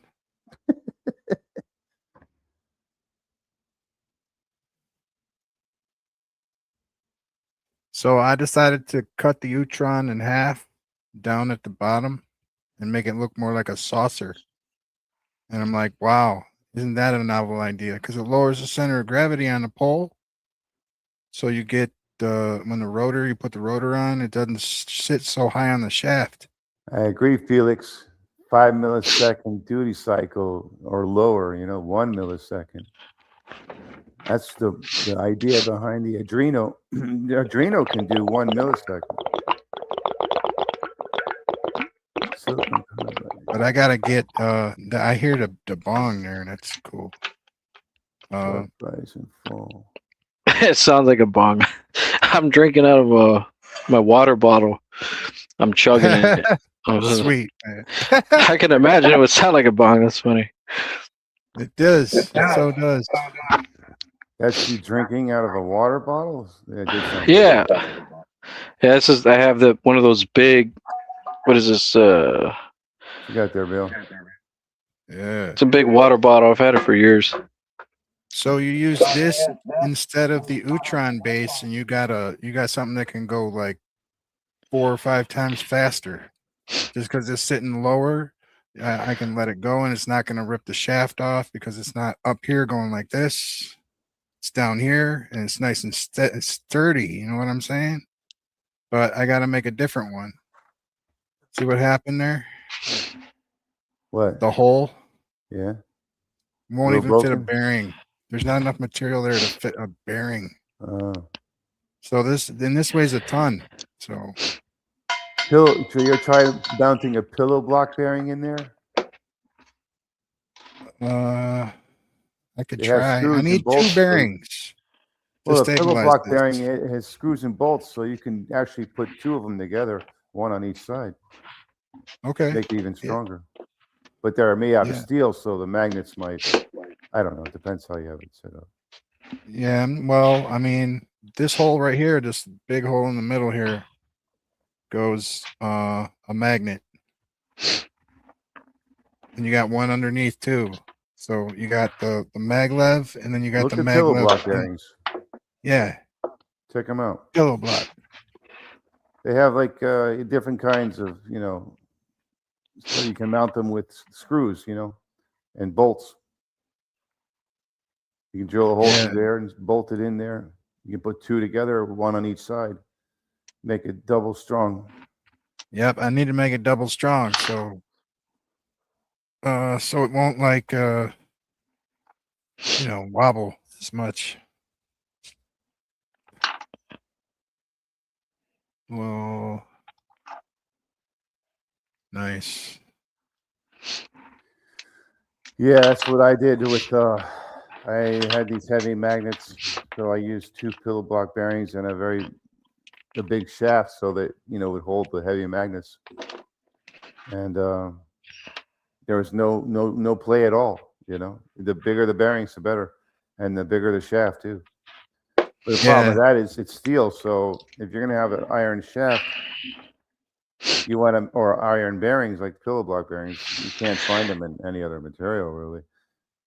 Right. Just make sure you mount them somewhere where they don't interfere with your rotation and your rotor magnets. Oh no, they're plenty far away from the actual stator magnets.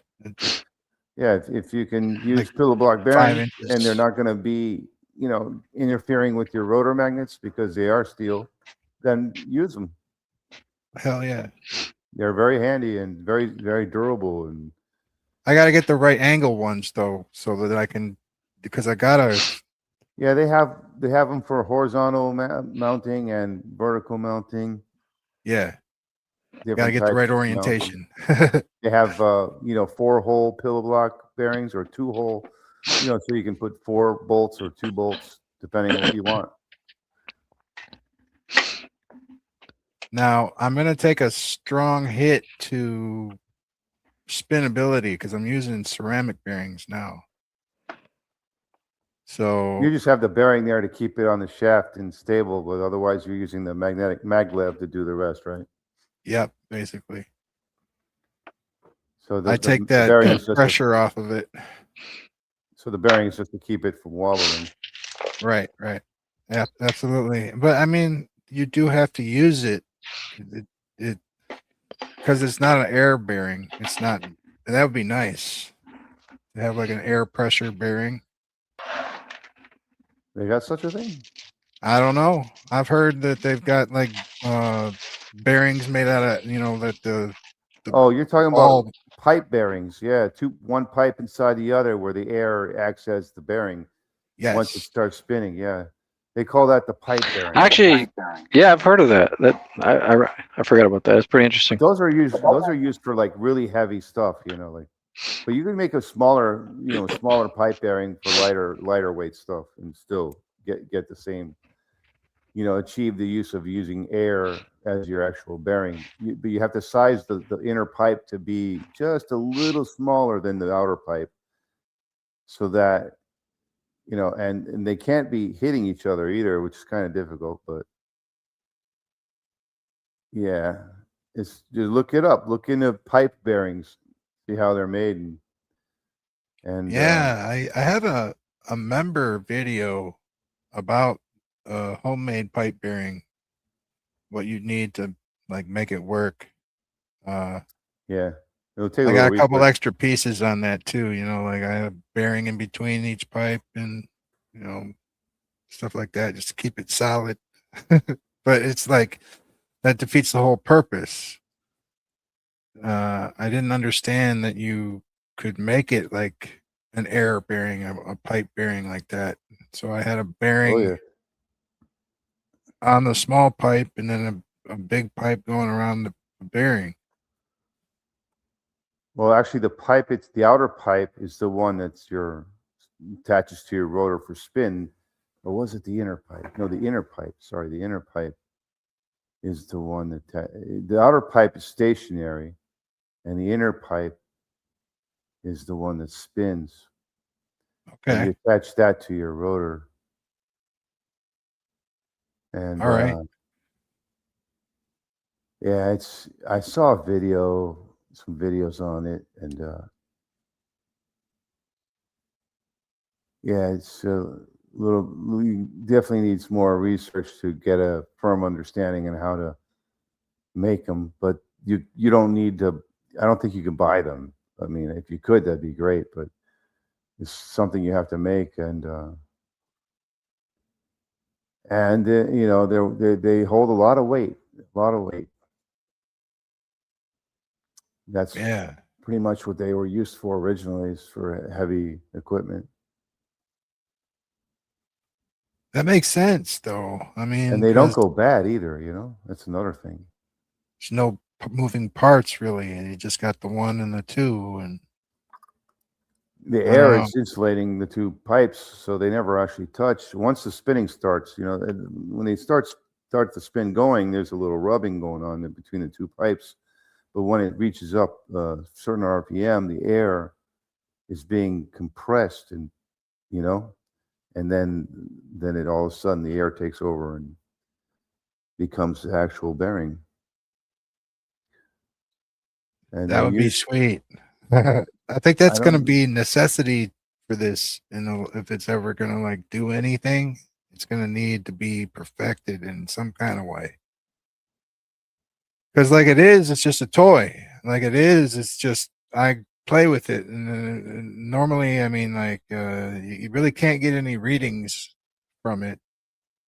You can like stop it and then, you know, clip it to the cat bank and see how much energy you have left in there after it took you all that time to do that. Uh, you know, but I'm thinking with an Arduino, there could be definitely a sensor hooked to it some way that it could be taking readings. You know, I'm thinking that's definitely, if I'm going to want it to be wireless, that's where it's got to end up. I'm trying to find a video on pipe bearings, but it's not. I'm not seeing any here. They're hard to find. Yeah, the I don't know. Arduino is a whole nother language. I was looking up bearings one night for about an hour or two, and I ran into it. A pipe bearing? Yeah. I thought that was amazing how it used air. And the great thing about it is they last forever, you know. There's no decay on the parts other than air. So it's going to take some searching to find these videos. How small do they make those pipe bearings like you're talking about? Typically, Like they're in pretty big, you know, like because they're people who make them, they use them for heavy duty stuff, you know. Mhm.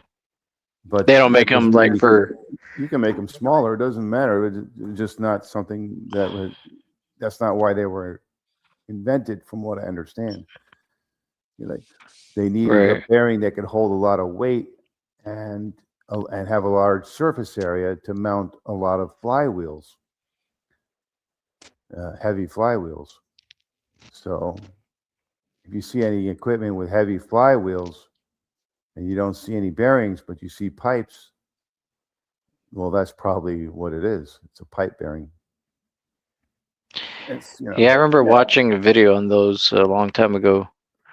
Definitely something there, yeah.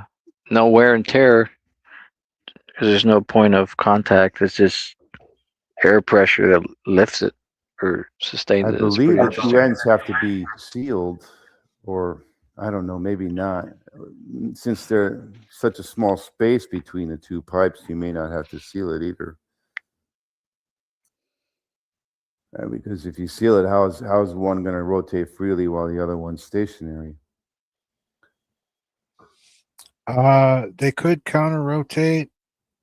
Just saying. I mean, if there's any friction at all, you're gonna have the third law going on there, I guess.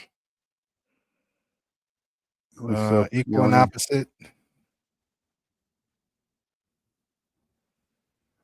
It doesn't take much, man. I mean, I had one magnet go this way, and I had my entire setup go the other way. Okay, and 180 straight The up. pipe bearings are horizontally laid so that the pressure pushes the pipe down onto the other one. Okay. And this compresses the air at the same time. So when it spins, you got that air compression building up. And as soon as it builds up, it pushes the inner pipe into the center point and centers it in the outer pipe. So it doesn't touch the outer pipe anymore. Yeah. And then it just spins via air. But like I said, when you first start spinning pressure it, equalizes on both sides or all sides. all around, because it's such a small gap between the two pipes. There's not much space for the air. So very little turning is all you need to get the air to pressurize in there. It's like already there. It's just you can warm it up. And that's you can't have a huge gap, because then you won't get the pressure building fast, Yeah. You need a very small gap, like a 1 millimeter gap between the two pipes inside there. Just room for air. That's a very specific build. I mean, that you're gonna I know.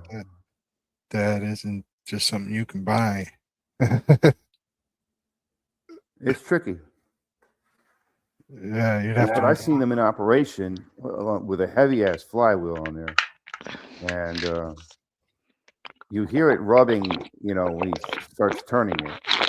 But after it gets up to speed, you don't hear any more, iron to iron hitting. It just, you can tell it's running on air. So the rotation. I might try and build one of those, Mike. Those pipe bearings you're talking about. I forgot. I got a little bit of a special announcement here, man. I finally achieved my goal this year. One of my goals. I want to show y'all what I got. My new toy. I got this badass CNC machine now, guys. Nice. Yeah, I've been making. It's a CNC machine. Is that like a lathe? Kind of. It's like the 3D printing of like CNC. I mean, it's like kind of like 3D printing, but hang on, let me get this out of the way here. Yeah, I've been making rotors and stuff like that. Basically, I cut these rotors out with that machine, and I was gonna start actually offering to make parts for everybody now. Yeah, that I can make. I can make anything you want. Yeah, I've got these. These are what I cut out of my machine. There's one complete build right there, the dual axial flex motor. And then I've got multiple 3D printed ones as well. These are the PET G 100% infill black filaments. I've got a lot of them. They're all stacked up over here.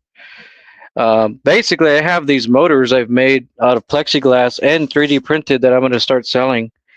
And this was just some used plexiglass I practiced on, but those are the plates that go to this motor. Then I've got the completely 3D printed version too, even with the coil spools. Actually, look here. Here's these rotors here too. I made these massive rotors. These are going to actually. There's two of them I made. And this is 100% infill. I'm going to use these to convert this motor into an axial flux setup as well. And I'm just going to turn those coils on their side. And that's the next stage for this motor. And that one I haven't showed yet, but that one's coming soon. And and here's the actual 3D printed parts, like all the coil spools. And then I got the whole motor already made, like 3D printed, and so I can 3D print it for people, or I can like make everything out of acrylic, whatever people want. So even aluminum, my machine can cut aluminum as well, but I'll have to buy like 60 type aluminum. I think I was researching, but I have all the bits. I got like titanium bits, and yeah, I spent a lot of money, man, on all this stuff this past couple of months. Like, I've been really working hard, trying to create a little side business or something, selling this stuff, circuits and everything. But yeah, man, this machine is amazing, dude. This is the Genmitsu 4040 Pro, and it can cut through like pretty much 1/2 inch, 1 inch acrylic, whatever you want. It can cut into it, no problem. And I've got like all the bits for it. Like I bought a lot of bits, like tons of stuff for it. But yeah, I'm gonna show that on my channel. It was a bit of a learning curve, learning how to use it and all that, but I got a hell of a deal for it because this machine's like $1,200 or more. Actually, everything I have for it, including the Y-axis, is like $1,800, I think. But now I can finally make the pulse motors that I want. And yeah, I mean, I just wanted to show you that. But I can make that pipe bearing you're talking about, Mike, with this out of aluminum, maybe. I don't know. Oh yeah. But oh yeah, Brandon. I didn't know you had one of those, man. Yeah, I just got it, man, like not too long ago, and I haven't done much except those rotors, but I don't have any. Honestly, this is the only plexiglass I have left. It's this big sheet. I've had this for years now, and I've got some other old pieces that I've been saving for a long time. But yeah, I'm trying to get some funding raised, save some money up, and I'm gonna buy some more plexiglass, and I'm gonna start making motors. Like whatever, like if anybody wants anything, like they can send me their STL file or their SVG. Or is it DXF or whatever? They can send me STLs and I can convert those to the file for this, and I can cut out whatever they want out of plexiglass. I like plexiglass, man. That's why I wanted to get this machine. See, that's where I cut one of the rotors out. And yeah, I mean, it was a learning curve.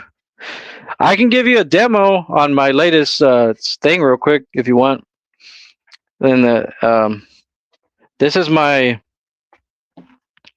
These are my older. What is that? Okay, there it is. Radial air bearing. This is not the same kind of bearing I was talking about, but this is still using air. Oh wow! Do it. So they came up with another way. Apparently, they use this for those CAT scan machines because they're, Wow. Those little blue things on 3 sides there, that's the air bearing.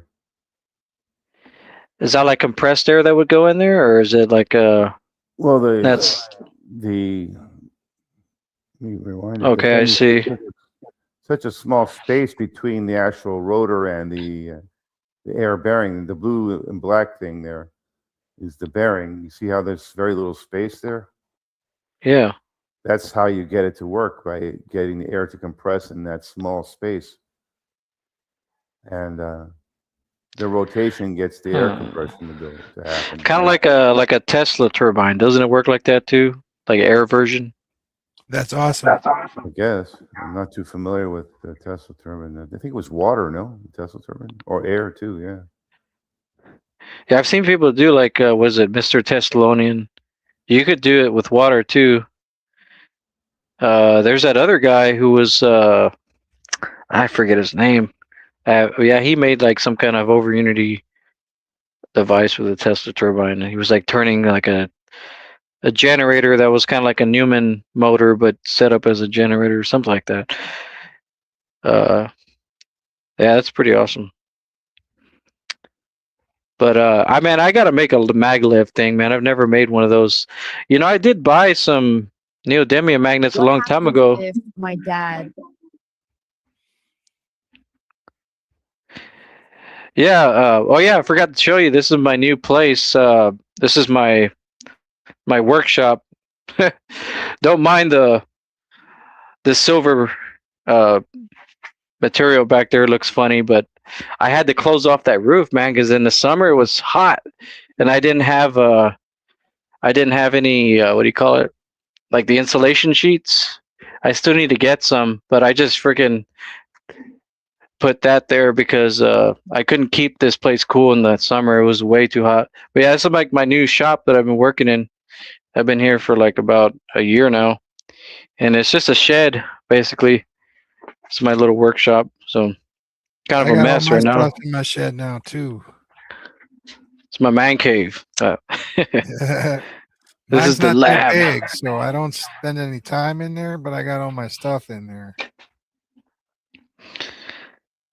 Yeah, it's way better than when I was. Remember when I was making videos and I was living in that RV? Yeah, I do remember that. Yeah, I was just working on that little table. Short video on air bearings. Hello, here at New Way, we've got another innovation to describe to you. So our typical stages are made on dovetails often that you can see here. It's a different way of doing it. Exercise the slide back Back linear. Frictionless. When I turn the air off, you'll see that the slide doesn't move anymore, but I can still move it on the guideway, even though there's no clearance between the stage and the guideway. When the air pressure comes on, the air bearings on the lower side preload the top side. But this isn't as easy to control as a magnetically preloaded stage. So in this case, you can see there are flat bearings that are preloaded with magnets, magnetic downforce. And then we have magnets in the side to preload against a single positive side. So this makes it a little easier to achieve a high precision. But the important point is that we can generate a lot more preload with the magnets than we can with the dovetail. So that allows us to have slightly larger bearings along with the higher preload, and this results in more stiffness of the stage, and importantly for diamond turning machines, a higher degree of damping. So if you were to put an accelerometer on here and hit it with an instrumented hammer, this slide settles out quicker than this slide does. So here and here, we have magnets that are on the ends of screws. So the other advantage here is that the preload is adjustable. So here at the factory or the customer can increase the preload on the stage by turning the screw so that it is closer to the steel that it's being attracted to. Nice. This gives a higher degree of adjustability. And the same is for the side. So we have got magnets on the ends of these screws that create a preload to this surface, and that is also adjustable. So you can see with 60 PSI, the slides floating. Yeah. So yeah, different ways of doing it. That's pretty like cool, man. The pipe version, for some reason. Sounds simpler. I like the right? pipe version too. Hell yeah. That'd be cool if I could make something like that. Yeah. I think, if the pipe's short, you have less ability to compress the air. If you have a longer pipe, there's more distance for the air to travel to get out the ends. See what I mean? So from the video I saw, the pipes were like at least a foot or two long, and that makes it more time for the air to get out the two ends of the pipe. So it has less time, it needs more time to exit. So the air gets compressed before it can get out, basically. Mm-hmm. But if your pipes are like short, it might not work, because the air can get out quicker. And then, there's a threshold there.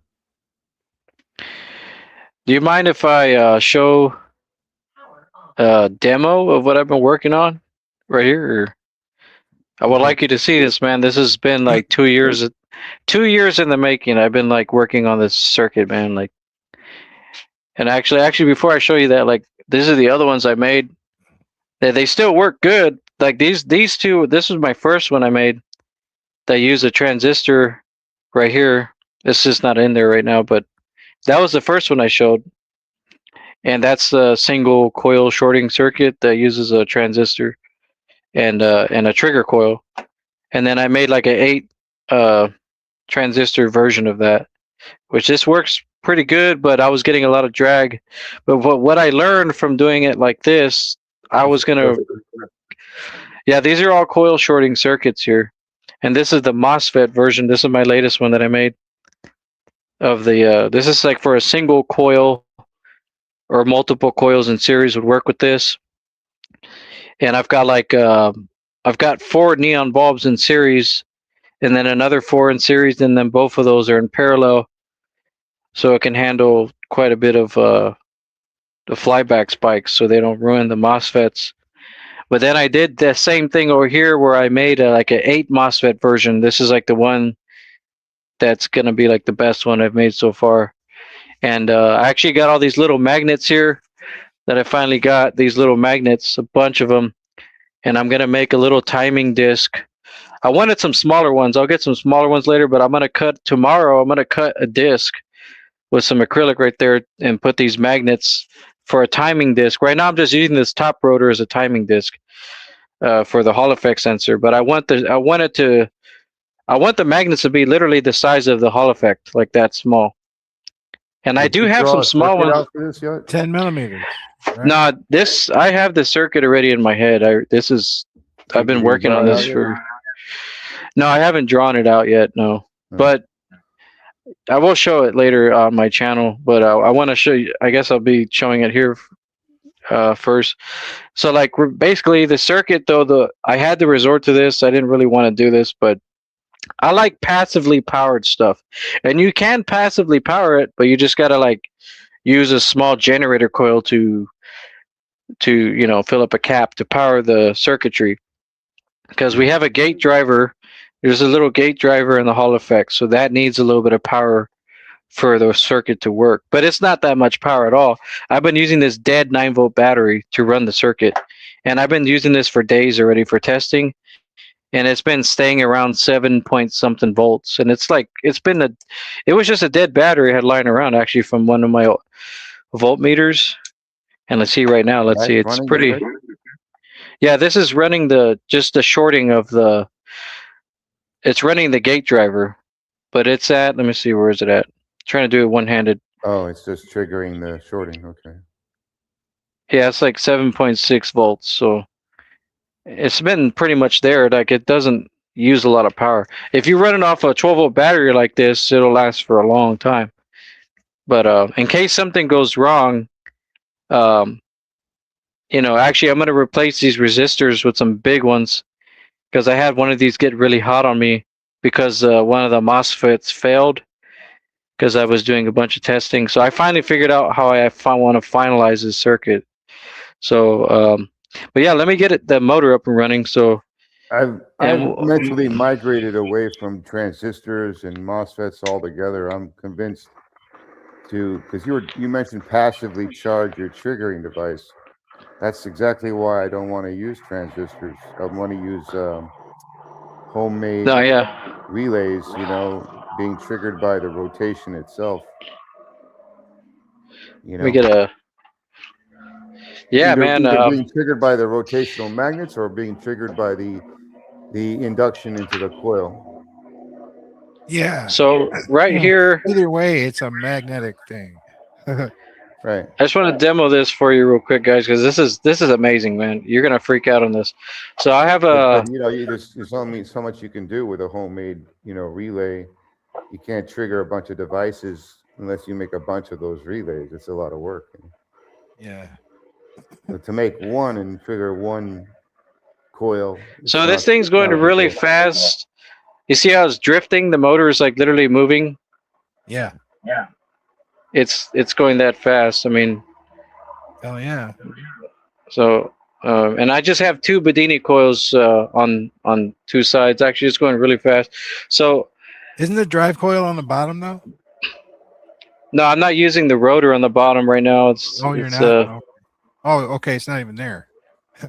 Yeah, that rotor, it's around here somewhere. I don't remember where it's at. I just had it earlier. But yeah, I'm just, oh, yeah, it's right here. It's on the top, because I'm using it for a timing disc, just to time the Hall effect. Because the Hall effect only wants to trigger with one magnetic field. It can use, this one can do north-south, but it does a high output with like a north and a low output with a south or something like that. But in order for me to trigger this correctly, I need a wheel with all south magnets. Yeah. I'm gonna make that timing disc tomorrow. So man, I'm trying to keep this in place. So yeah, if you look here, we have about. I can go lower than that, but if I go lower than that input, this thing's gonna go way too fast. It's already going really fast. So I'm going around. This is the point of it. Look, the circuit where I've got it finally finalized. I'm drawing 610 milliamps, right? And the circuit's not hooked up. This is one end of the coil. So this coil right here, I'm just using the power winding of this bifilar right here. Just one coil we're doing this test on, right? And I've got the leads right here. I got the negative hooked up and the positive's not hooked up. So I'm going to hook it up here, and we're going to have no change in the RPM. Like basically the circuit doesn't drag down it doesn't drag down. See, it's connected. There's no change in the speed, and there's no change in the amp draw, which is beautiful. There is going to be drag when I do the shorting, but not that much. And now I'm going to power on the circuit. Okay. So now the circuit's powered on. There's still no change, and the rotor is at the exact same speed. So this was the problem I was having with the other circuit. Is like when I would hook up the coils to this circuit, I would get a drag, and the circuit wasn't even on. It wasn't even being triggered with the trigger coil. And so I finally fixed all of that with the MOSFETs, because the MOSFETs, they switch on with voltage. They don't need a lot of current at all for them to work. And so that was the beautiful part. And I'm actually going to make my own driver circuit. But they can handle a lot of current. They can handle a lot of current. Yeah. Like these MOSFETs are rated for 500 volts and 20 amps. And you can put a lot of them in parallel. And you can trigger them all in parallel, no problem, because all the gates need is voltage. I'm trying to like 10, 20 volts. Why the transistors would give you drag, the regular transistors. And then one of them had to be because they don't fully shut off all the way for the shorting or whatever. I'm still going to work on the transistor circuit. Yeah, it's just I'm not an expert in electronics, guys. I'm just trying to using NPN transistors. Maybe a PNP would be better than an NPN for shutting off all the way. Maybe. So I'm gonna show you this. So like right now I have a capacitor hooked across the coil with the bridge rectifier. The magnets for the generator coil is north-south on the bottom right now. So we got AC, but I'm not doing the shorting yet. So we got like 1.8 volts in there. I'll just short that out. So there's nothing charging it up right now. There's like a little bit of leakage current, but the That cap bank's not on until I turn on the switch. So I'm going to activate the shorting. Gosh, this motor is like does not want it to stay still. So I'm going to activate it right here, and you're going to see these neons right here come on. Really intense. Yeah. And the beautiful part of this is that both electrodes inside of those neons are lit up, not just one. Like the Bedini motor, you only get one electrode lighting up. Okay? So I'm going to turn on this cap bank, and you're going to see the normal generated voltage of this coil, okay? So it's around 12 volts that we're generating normally from this coil. Just normal generator power, right? So now I'm going to, yeah, AC, because it's north-south magnets right now. And I'm just going to do I'm going to short it out for a split second. I'm literally going to put it there, activate the shorting, and I'm going to take it away. And you're going to see how fast it's going to charge that cap bank up to whatever voltage. Just for that split second. Hang on. This thing is just going way too fast. All right, here we go. Split second. Here we go. Right about there. Okay. Look, I already took it off. 67 volts already. That was it. Just for that split second. All right. I'm going to short it out here. Watch. Here, I'll just short it. Yeah, this is DC. So now let's see how high we can actually get this cap bank, which is 3 capacitors in parallel. These are 450 volt caps, and they're microfarad. Let's see. These are from Sky 330. 330 microfarad. They don't hold much power. That's why. Well, I can charge a big one. I'll show you. I can, no problem. But it'll charge fast because it's a low farad. But look how much voltage we're getting from. Let me short this out. So we're getting around like 10, 11, or 12 volts, right, on the normal generated power. Now, how much voltage can we get with the coil shorting? You see, I'm going to show you right here. All right, so we're going to activate it right now. I'm going to have to hold the motor.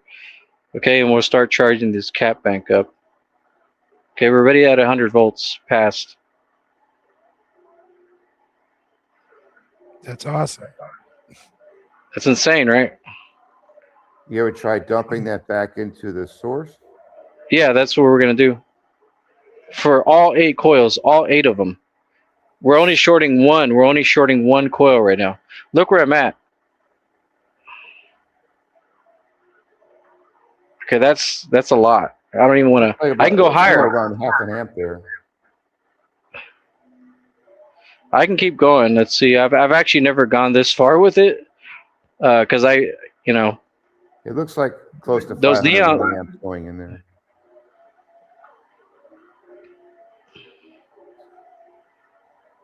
Well, it depends where I place the Hall effect sensor for the timing, really. But here, I'm going to turn it off right there. What is your drive coil consuming? How many milliamps? The same. 610. 600? Yeah. It's probably about the same amount going into the cap. So that's a lot of power to short. I don't even want to short that out because that's going to be too much. But I have this. Let me see. What's the gauge on your drive coils? These are probably 26. You ever try running with high impedance coils? Yeah, well, that's what those are. Those are 18 gauge up there. That's what I'm going to be. Those are real thick. Higher impedance. Oh, high. No, yeah, like high voltage. Yeah, that's what I call them. High resistance coil, maybe like a 36 gauge or 40. Yeah, no, if I do high voltage windings, very thin windings, and short that, we'll get pretty much no drag. Which I already know what I'm going to do for that. I actually did that a long time ago. I have videos and old pictures of that. Yeah, you'll get way higher voltage spikes because that's really what we're interested in is a spike to charge the caps. Driving. Yeah. Well, there's hardly anything. We're not consuming anything right now. And for the shorting, like when I do the shorting, I'll light up. Let me light up, like, let's say, some lights here. I'll show you some LED lights. So we'll get rid of the cap bank real quick. 600 million.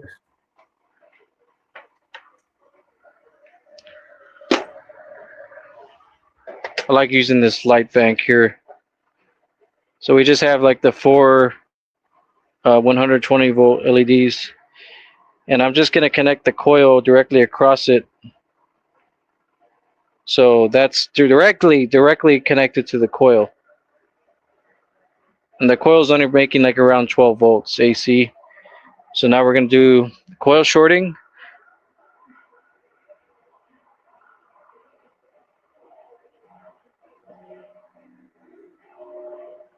Did Let me see if supply drop or?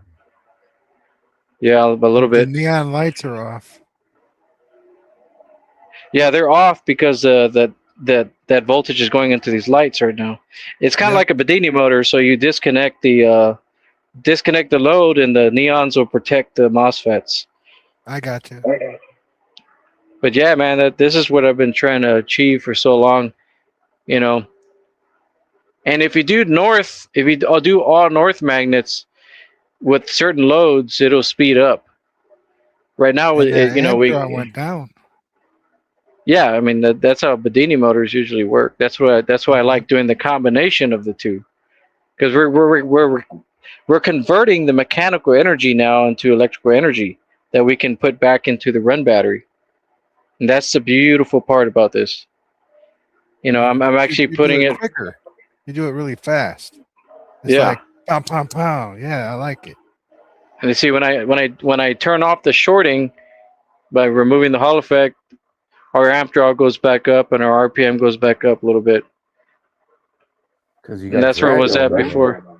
Yeah, exactly. But I mean, who cares? We're using less power and we're still getting power out. And I'm going to put this into a big capacitor bank. I mean, it can charge some pretty beefy caps like this one. If you wanted to charge this one, it'll charge it, no problem. I can charge a big, giant 450 volt cap, and it'll charge it. And I can discharge it. But yeah, man, that's pretty much what I've been working on here, is this shorting circuit. And I'm really, really happy about this, man. This is what I've been trying to achieve for a long time, to get it working the way I want it to. And yeah, it's like pretty much a Bedini generator in a way. And then when I make this axial flux, dude, forget it, man. Like, it's just gonna go insane. Like, and I'm still charging. The whole point of this is to still have charging. I'm charging 2 batteries, that one and that one. These batteries, this one's actually really bad. This battery's dead. I already restored a bunch of batteries. All these have been restored completely. Like, they're full charge, all of those. Every time I'm doing experiments, I'm charging batteries. I've got like 150 of these batteries that I got a good deal on, and I just been restoring them. Jesus. Yeah, Tell man. what you paid for those 157 amp batteries. $50. $50 for 157 amp hour batteries. You know, that's amazing. That's like less than $1 per battery, like 25 cents a battery. Well, the person selling them was she was a single mom. She didn't know what she had. They were all in a pallet. Those 7 amp hour batteries are like $20 a piece. I know. The cheapest I got them for is like $15 or $17. $30 now. Like, I restored these right here too. I'll show you the voltages, and they're not like, you can actually put a load in them though. This one's at 12.6. My next build is going to be a high impedance coil. Like, I'm talking about low current. I'm going for like voltage experiment. You know what I mean? Exactly. Yeah, like Newman stuff. I'm trying to drop it down to 5 milliamp consumption on the coil, around there, if not lower, and just get the ultra high voltage and see what that does across batteries. See, like, in that circuit, no current, you know. Right. Yeah, I mean that's what kind of where I want to go with this too. I want to make a mechanical It probably switch like you're won't, talking about. that kind of Because now system that I probably have won't these, power much, but it may have a different reaction on batteries. you remember Mike how I was like always talking about this machine, always wanting to get it. Yeah. Now I can finally make like the mechanical switches and all that. And I was talking to my friend John. It's been like a long awaited thing, but I'm gonna make a Newman motor now. Like I'm gonna make a lot of Newman stuff, mechanical switching stuff with this machine. And I just need to get some money for more Can that plexiglass. thing And do more? Can it make stuff out of metal? yeah, I can. Aluminum is like the highest I can go with this. I can do some steel, but I gotta do it real slow, and I gotta get lubricant. I gotta get this one. It's like a mist. It sprays mist like of oil onto the material and the bit. Because these bits I have are they're expensive, man. Like just for this right here was like $80. You know, just for these bits, and they're like these tungsten carbide, I think, titanium or whatever. Like that one's a tungsten carbide bit. This one's for doing aluminum. This is a 4-flute upcut, I think. And some of these bits look really cool. These are the ones that I use. This is the ones you use for plexiglass. And they're really pretty looking. Look at that. I don't know if you can see that. That's the ones that I'll use to cut the plexiglass. And it cuts it super smooth, man. But yeah, this machine is gonna like I can finally make all the stuff that we need. Like if you need anything or anybody, I'm gonna make a huge announcement on my channel. Well, I don't know if it's gonna be huge, I'm but design a very small double pole relay. Yeah, man. Honestly, man, for my friends out there, you know, it's going to be adjustable with a gear. Dude, the sky's the limit, man. We got this machine now. I could build y'all stuff. Just buy the material. When I get it figured out and design, I'll send you the drawing. Yeah, dude. I would love to do work with this. It'll and be look, even on the double pole relay, so that you could vary the duty cycle to very quick. Try to get the high speed, like a high speed relay, you know. See, that's that little 9-volt battery at idle. This with powering the circuit, and it's hardly dropping, you know. And it doesn't consume really anything. That's because of the MOSFETs. They don't consume. No, it'll last for days off 12-volt battery days. That's something I like about MOSFETs. You don't waste power triggering. Nope. Exactly. That was the whole problem with the trigger version, but I think I could fix that now. For sure. I got to build a refine that circuit. Let me see, what is it at? Sorry, I'm trying to do this one-handed, and it's. Hang on, let's see. I just want to see what the voltage was at. I disconnected the circuit now, so it's going back up. It's going to recover basically, but yeah.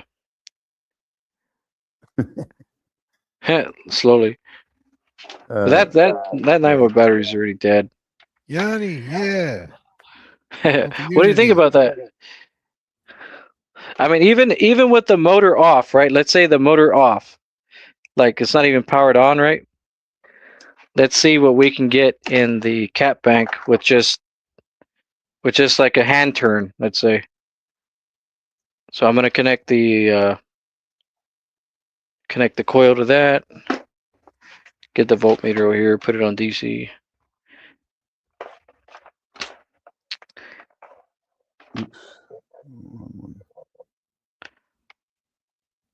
See what we can get on a hand turn. So there's like 2 volts in there already. Well, I can short it out if you want. It's not gonna make a difference, but okay, they're shorted. Okay, so now All I gotta do is spin it up just by hand, and then activate the shorting. So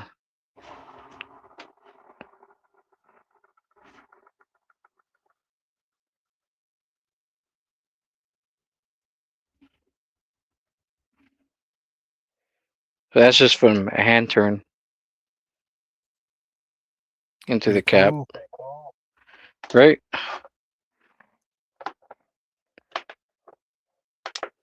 And there's like, there's like hardly no drag in it. And let me just see real quick. Let's see, I'll disconnect the cap bank, do a hand turn, and you'll see the neons come on right there. See? Mm-hmm.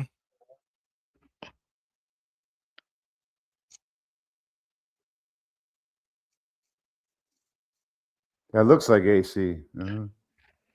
It is AC for sure. That's what I was struggling with, man. Trying to get a true AC. What this circuit is, and I made a small one. Like right now, I'm only using one portion of the circuit, which is these two MOSFETs right here. And basically, I can connect a coil here, a coil here, a coil here, and I was going to put some more here, but I mean, really, this the is only like benefit to AC over DC is you can transmit it long distance and send it on a long wire. Right. That's I know a lot of people.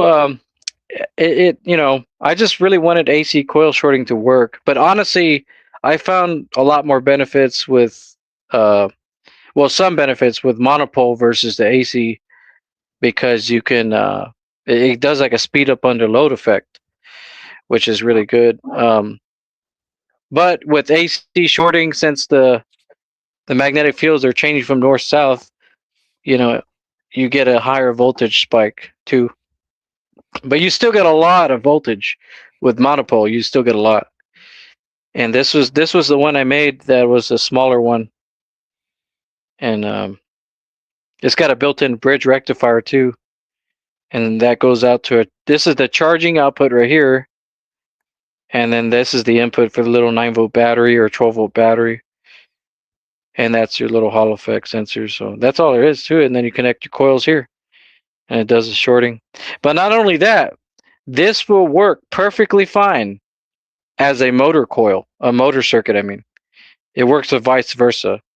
So you can actually you can time this to work for as a shorting or as a motor circuit as well. Which I want to work on that later, on combining basically one single coil to be the motor coil to fire it at one specific timing, and then at the other timing it's going to activate like another half of the circuit to short the same exact coil that I just used as a motor coil, and that's going to be another thing I'm going to implement with the dual rotor system and all that.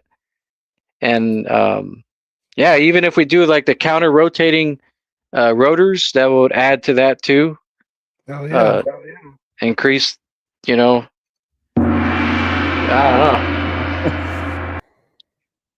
Was that a gong? Yeah, anyways, that's what I was been working on. Woohoo! Yeah. Honestly, I kind of needed that, man. 2025 was a little bit of a rough year, but I finally got this done, man. Honestly, this has been why I haven't made a video in so long, because I've been trying to figure out this circuit. So, anyways, yeah, that's what I wanted to share. Awesome. Nice setup there, Brandon. Thanks, man. Well, I look forward to seeing the circuit when you get it drawn out on your channel. And going over and racking my brain over it. Definitely, man. I'm gonna finish the circuit this week. Tomorrow I want to work on it. Actually, I was gonna work on it today, but my tankless water heater broke, So I had to fix that, and I had to go to the store. And one day at a time. Yeah. All right, guys. Hey, is it? Can we still talk like for just a couple, like 5 minutes maybe after you get off live? Would like to. We'll chat a little more. Okay. Thanks for viewing, folks. Hope you enjoyed the stream. Look forward to the next broadcast. Good night. Over and out, anyway, everyone. Happy New Year. Good night, everybody. All right, guys.